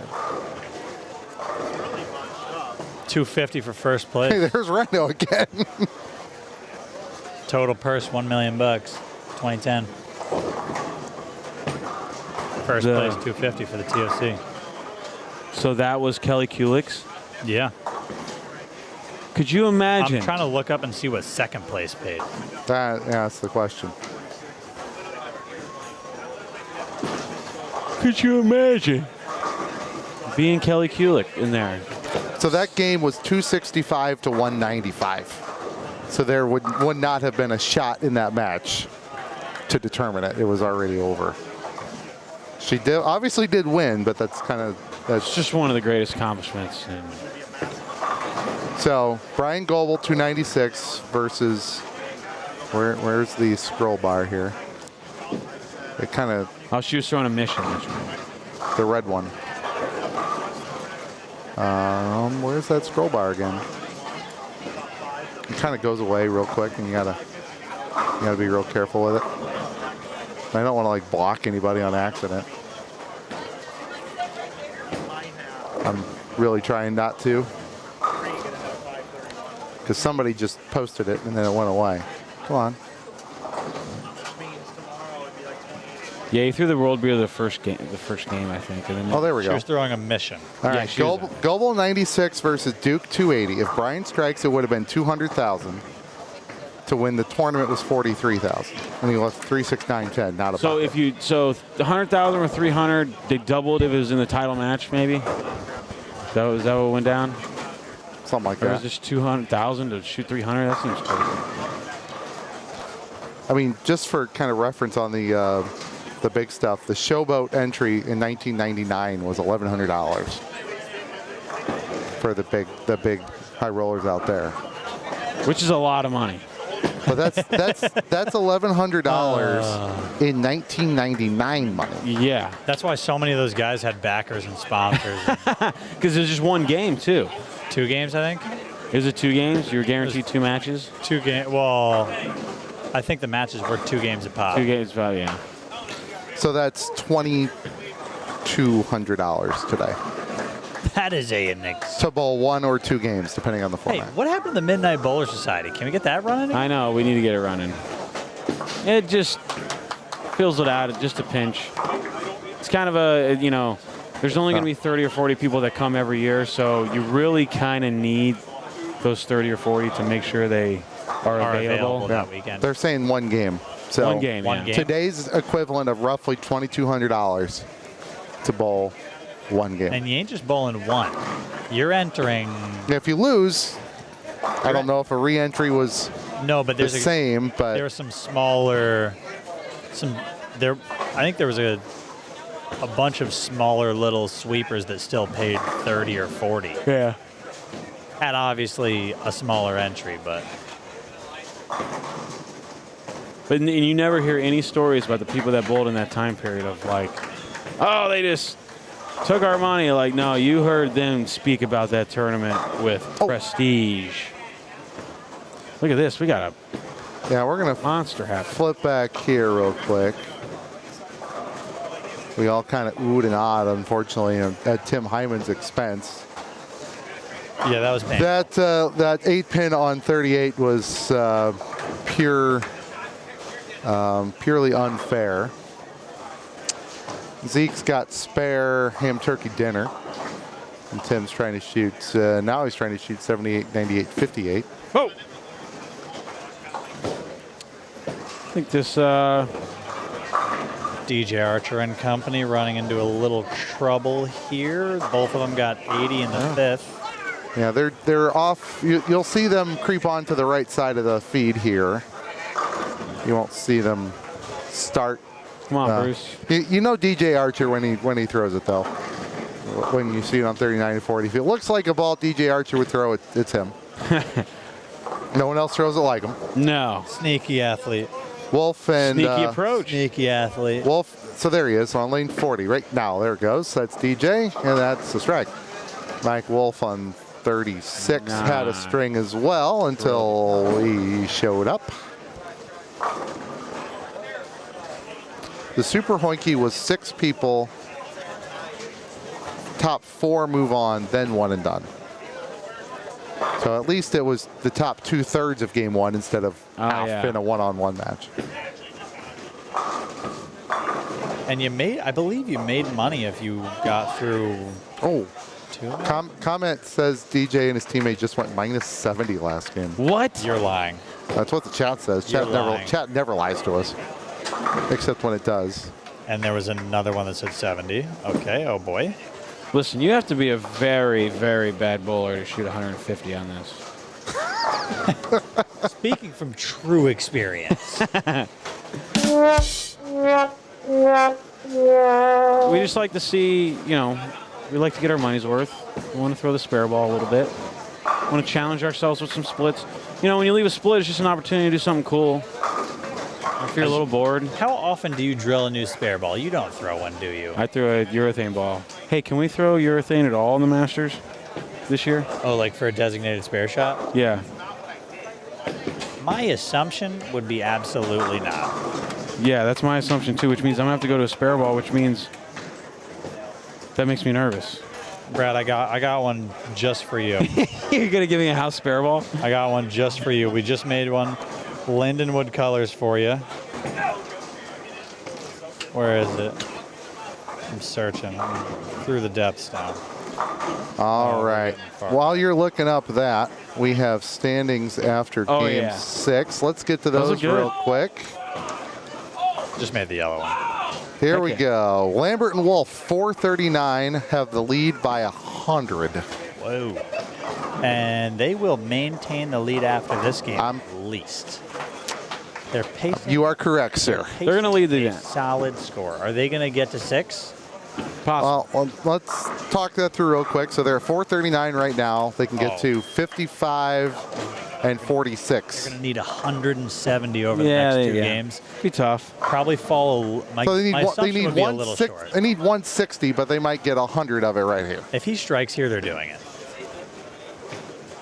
Well, there you go. That's it. They're doing just buck it. All right. It's decided. 602. Exactly 100 pins behind Lambert and Wolf is Morrison and Williams at 339. Kev. Mesky and Marble at 333. Archer and Cirolo at 314. Eubanks times 2 at 303. And Lawson and Hamilton, there's a couple Lawson teams on this squad. Lawson and Hamilton are at 300, so they're pacing 400. So the number of teams pacing 425 on this squad it's less than 6.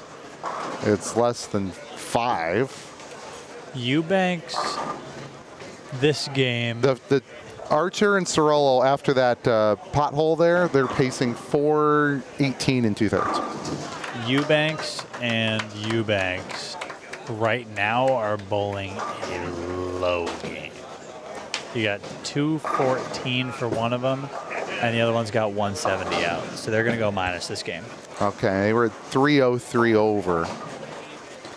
So we do have some teams that are right behind that group that there's no reason they can't pop one here. Yeah. Massey and Smith, 7th, 297. Tie for 8th, Cleveland and Lay, Richmond and Faulkner at 292 each. 10th, Resnick and Hottie at 282. Some others that need to go about 170 over-ish for the back two, give or take. Ruiz and Young, Pedigo and Ingram, Edwards and Sanchez, Carlton and Bright, Mosley and Kramer, Martell and McGaney. After that, you need 5-5. Well, Martell and McGaney, if they strike out in the 10th, they get 140 of that in one game. So, are they on 41-2? Yeah. All righty. So they came into this game 16th at 238. Martell has 235 left, and Pat McGaney has 9 strikes. So they get to 380. Now you're talking. Yeah. You still got to go maybe 440 that last game. The number, it seems to make the cut. I feel like every squad that goes by it seems like it gets lower. For the last about 6 hours, I've been thinking my guess in the 420s is too high. Yeah, no, that's what I'm saying. Like, I feel like you said 420. I was like, yeah. And then we watched this squad. And how many teams from this squad are going to get to 420? It doesn't seem like many. No. We got one who can't miss it at this point. We've got Morrison and Williams in second. At 339 after 6. Okay. They they're are. I got to find where they're at first. They're going to be in the middle of the house over there on the left. Morrison. Because they were just over there on 46 and 7. Or 47 and 8, I believe. They're on the end pair. No, they're on 45 and 6 the last game. Okay, so they're down there somewhere. Meskin, Marble, same thing. We just saw them. They're way down there. Archer and Cirolo, Right what do we got here? We've got 216 and 206. Max. So they can get to another 20. That put them at 340. They need 80. 80 to feel good about themselves. If they strike out. Right, they're still halfway through the 9th. Eubanks not looking great this game, according to Packy. Hamilton and Lawson. Yeah, Eubanks finished up at 214 and 178. Okay. So they went minus. So now they're at plus 280-ish. Tough. Yeah. They're gonna need a decent game to cash. Monster game.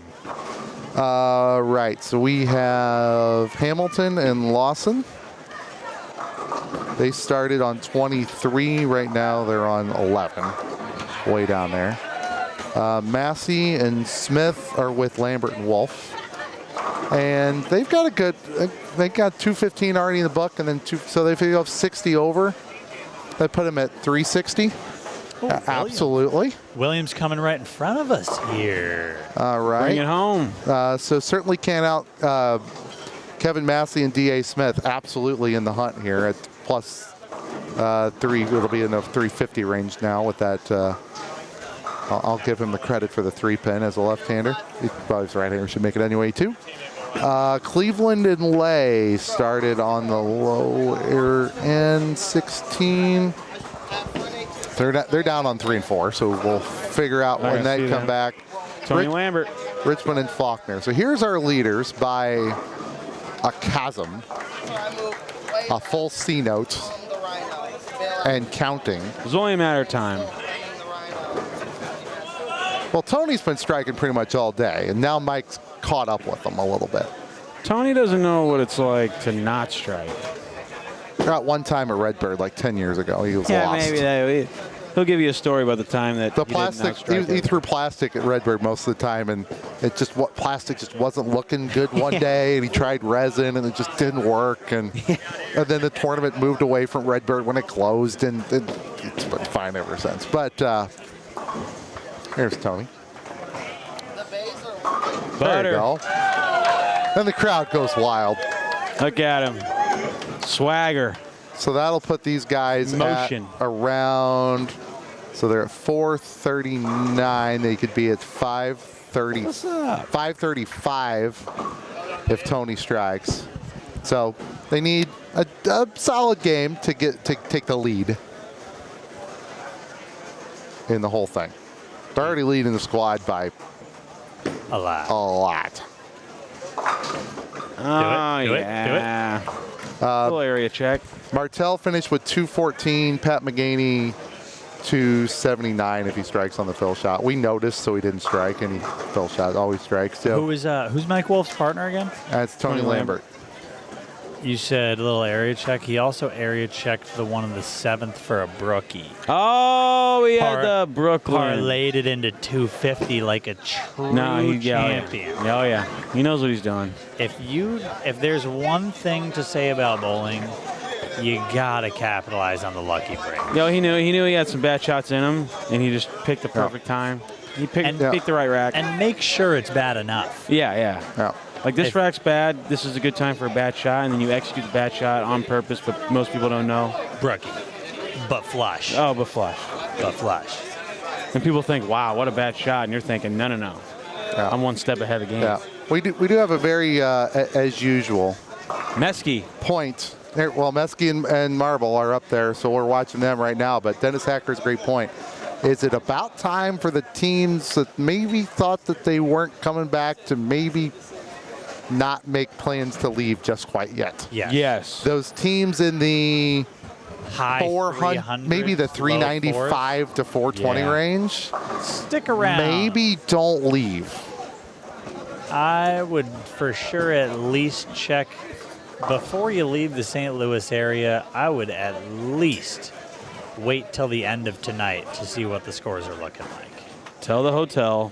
If you're somewhere in that top, how many people make the cut? 46? 46. That's a backup ball. I would say if you're somewhere in the top, right around that the 25 to 30 number, you might. Yeah. The mathematical average would be 33. The squads always have more, so 33 is not going to be right. Yeah, because but in that like 24, 25 range. I had a 673 game set with 135 in the middle. Oh boy! Wow, 135. Kidding. Bookends were 79 and 59 with 135. One of these things doesn't belong. Average. One of these things just doesn't belong. Martell City. That's unfortunate. He said he shot 279, 135, 259. That's a pothole. We did say you got to be pretty bad. It's a bracket killer. That is a bracket killer. That's a sweep. You're out. You're done. Or every second and everything that ended there. Hopefully it's every second. But there's so many brackets that run throughout the event. You're you're good. You'll be fine. You would have won almost every one with the 279 on the end. But back on the other end where we were saying, I think usually if you were 30th, I would say leave. But the scores don't seem to be getting higher, and the squads seem to have more good bowlers in them. So all right, let's get the mouse back here. Eventually, there we go. It has to travel through all this space in the middle. This is Packy's time. This is going to be like doubles. So Packy after Delaware, hear me out for just a Delaware, Kansas City. So if you put a doubles player, this number, like this 25th number, assuming 21 from tomorrow. Yeah, what is 25? 25 coming into this squad was 383. We're going to have a handful of teams that beat it. 383. So coming into the squad, the number would have been 25th or no? No, it would have been. After the squad, it's 33rd. So about 25th. So 25th was 383. Okay. After this squad, again, the math average would be 33rd. Okay. But 33rd brings you down to what is 400 before this squad? 19th at 401. So I got to imagine. So the next question is, how many teams on this squad do we expect to get to 400? How many? Lambert and Wolf for sure. They're already over. We've got a lot of questions though. Morrison and Williams, we don't know. Mesky and Marble, we don't know. Morrison and Williams. Archer and Cirolo need 500. Morrison and Williams are at 370. So they need 30 over. So I would count that as likely, right? Yeah, I would say likely. Mesky and Marble, we'll give them credit for 430 the last game. Just as a random guess, they would need 40 more. So certainly within the realm of possibility. Archer and Cirolo essentially need 500. Possible. Hamilton, Eubanks and Eubanks are going to need 520. All these teams are right in front of us. This is great. Hamilton and Lawson came in at 300, so possible. Massey and Smith, 297. There's a lot of possibles in this like 280 to 300 range. Is Hamilton and Lawson right in front of us? All right, game 8. We should probably talk about who's right in front of us. Because we got. So 29 through 32 is where the camera is right now. We got Williams. That and is Mesky, Marble, Nimax, and Glenn Brown with Jimmy Dunn, Thomas Wynn, Aaron Martin Jr., and Greg Young. On 35, 6, 7, and 8, we've got Devere Buckley and Godfrey Wilson with Kevin Williams and Marshall Morrison, Sean and Kelly Holmes, Brad Moore, and Garrett Lawson. So that's the other Lawson. Wrong Lawson. Well, it's just the other Lawson. The other Lawson. And then we got Eubanks and Eubanks next to them. We got Mesky. Bang! They're back in this part of the house where they pretty much destroyed it today. 530 and 560. They're 290 over for those 2 games, and they're 40 over for the other 4. Kevin Think about that. Said he wants to get to 500, which would put them needing 530. He is officially doing the thing showing it hard that I think is the play. One more speed. Speed with a weaker but smoother ball. He was hooking. I'm sorry, I had the right one up there, and then he was hooking a Zero Mercy Pearl earlier, wheeling and dealing it, and it just looked like some shots the ball was just too strong. Yeah, it looked like it forced him to cross too many boards. Yeah, that was kind of my problem. Is I had a ball that would kind of snap. You play the snap, but then if you missed it all, it oversnapped. And it looks too good on the shots that are perfect. Yeah. It tricks you. You throw too many good shots and you think this has to be the right ball. Because when it goes through the pins, it's never going to miss. Yep. So that kind of puts that number in like I'd say it kind of has to be lower than 420. I think it's pushing closer to 4. So if you get 6 teams out of this squad to 400, you put 25th place at 401. If you get 21 off tomorrow, you're at 401. Here's a decent chance. 21 off tomorrow might be a lot. 21 off tomorrow would probably be about normal. Tennis squad, yeah.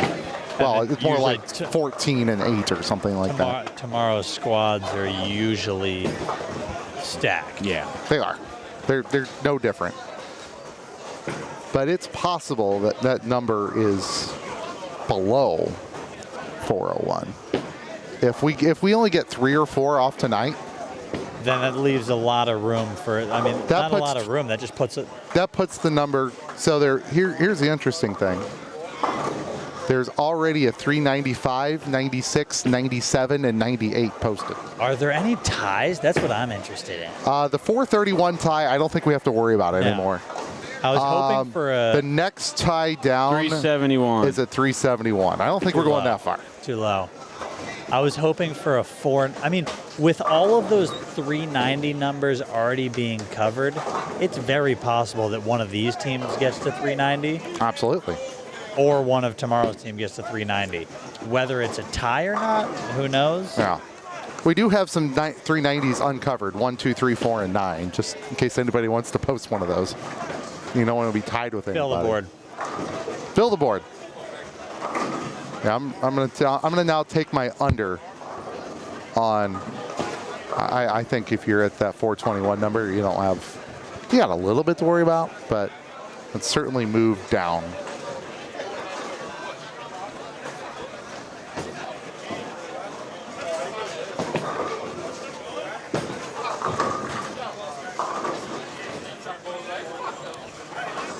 See, I knew he was. I knew he's always in for some action. Oh, yeah.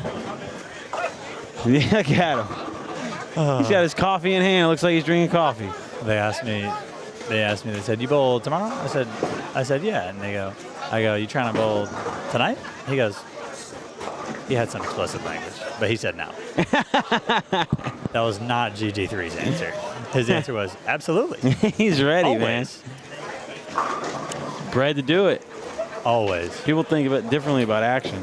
That was the cool thing about the Midnight Bowler Society is it was $1,000 to enter, but they paid out every game like it was action match. And I watched a guy come in. You only choose 2 balls, and one of his balls was the house ball off the rack. He bought into $1,000 tournament, and he threw the house ball off the rack. You guys know anything about this? Oh, there we go. Sorry. I think we're back. We're back. We may have left for a second, but we came back. Yeah, we would have been scrambling. Well, we got the guy here. We got Burkhardt if we need him. Oh yeah, we're good. We got everything we need with Burkhardt. That's right. Look at him. He knows. That computer just. he's probably the reason that he's booted the back reason up. that it went back. He knew it went down, and he had it up back up. That computer just looks like money. It does, too. Like that's a big computer. That's mining Bitcoin right there. That's probably what he's doing right now is mining Bitcoin. He's like, yeah, I'm bored. Like for some reason, I just got 3 of them. I don't know what happened. Oh, it's funny. All right, so Kevin and Marshall. Marshall's struggling. Sub 200 pace right now. That's loft without lofting the gutter. He's a sneaky good bowler. He is a killer in the Dallas area. Yeah. That's what I heard, actually. Killer. When I was bowling the tournament in Oklahoma City, they were talking about how much he just doesn't lose in that area. Kev said he's got 3 800s in the last couple weeks, and 2 of them 250 and 850 and 860. Oh man. Okay. That's a big boy 800. Those are massive. I don't even know if I've had an 860. I know I don't. Come on now. You got one? No, you. I know you have one. No, I don't. You gotta have one. I got an 850. I don't have an 860. What's your highest? 868. Ooh, where was it at? North Rock followed it up with 300. Really? Yeah, I went. Is it a 4-game sweeper? Yeah, 268 and then 900. Jeez.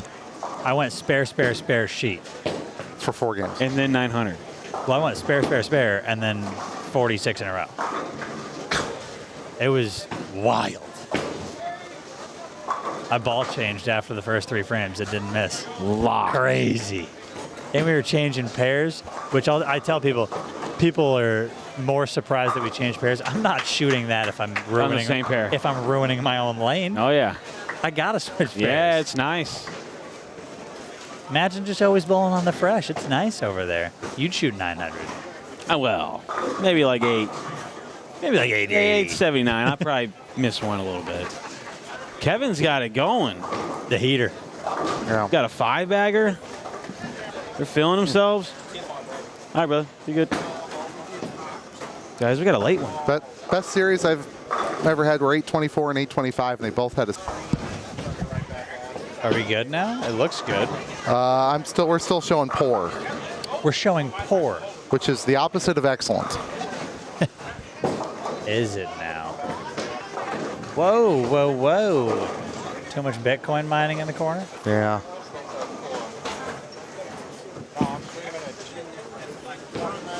The IT team's here, though, so I'm just going to sit and pray. Well, yeah. Spray and...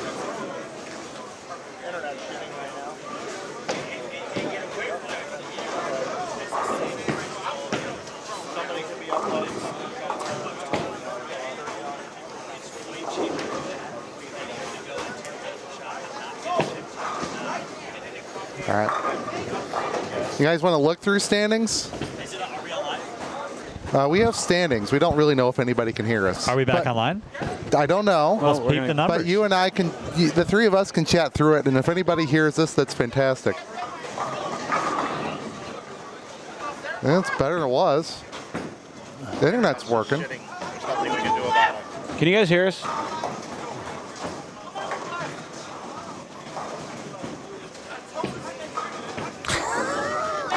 Dennis Hacker. It's always good to have Lee in the booth. His commentary is appreciated when you can hear it. All right, for the three of us and anyone else who might be able to hear us. Anybody at home who can hear the stream. Lambert and Wolf, 534. Their lead is 153. Let me tell you what they're shooting this game. Okay. Looks like not great this game. Mike Wolf made the spare, so he's pacing 207 if he goes spare, strike, spare, strike. Okay. And Tony's got an open. Tony's got 95 in the fifth with a strike in the sixth. They're looking like 430. They'll shoot 20. So they'll put them in the. So they'll probably be second or third in the whole tournament. Yes. For the rest of this group, remember, kind of like our magic number right now is in that 400 range. So what do they need to do to get that? Richmond and Faulkner came in at 381. They need 420. 435 to feel really good about themselves. Cleveland and Lay, who 3 days ago weren't even signed up for this, 376. So these are all pretty logical chances to start, have a score that starts with 4. Mesky and Marble 369, Morrison and Williams 363. Morrison and Williams are putting up a big game. Yeah. All right, they're gonna get to 400. They're gonna get to 470. Okay, bucket. They're in. Even if they both open, they're into 430 or 440. That's plenty good. So we got at least 2 teams in. Massey and Smith 348. Okay. Resnick and Hottie 335. Edwards and Sanchez 333.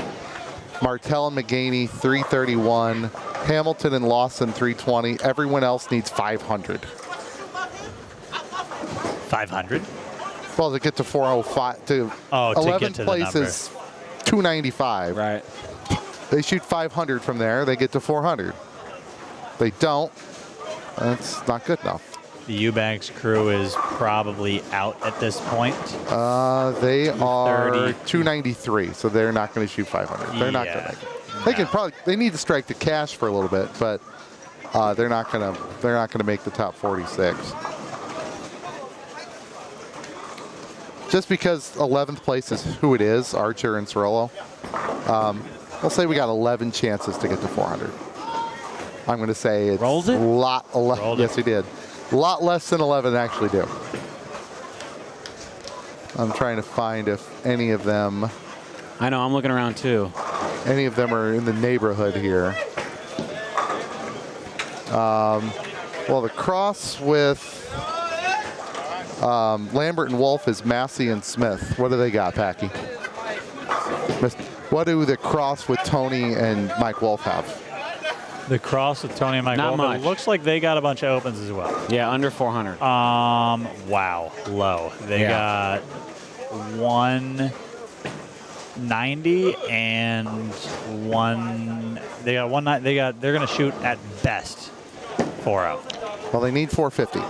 Can't get there. Okay, down to 10. Down to 10. It doesn't like it. Is there a potential that 390 is a number? Yes. It's feasible. Coming in strong.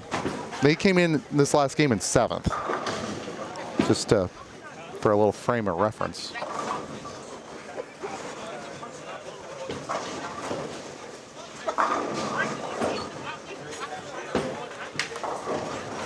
Here's a 521.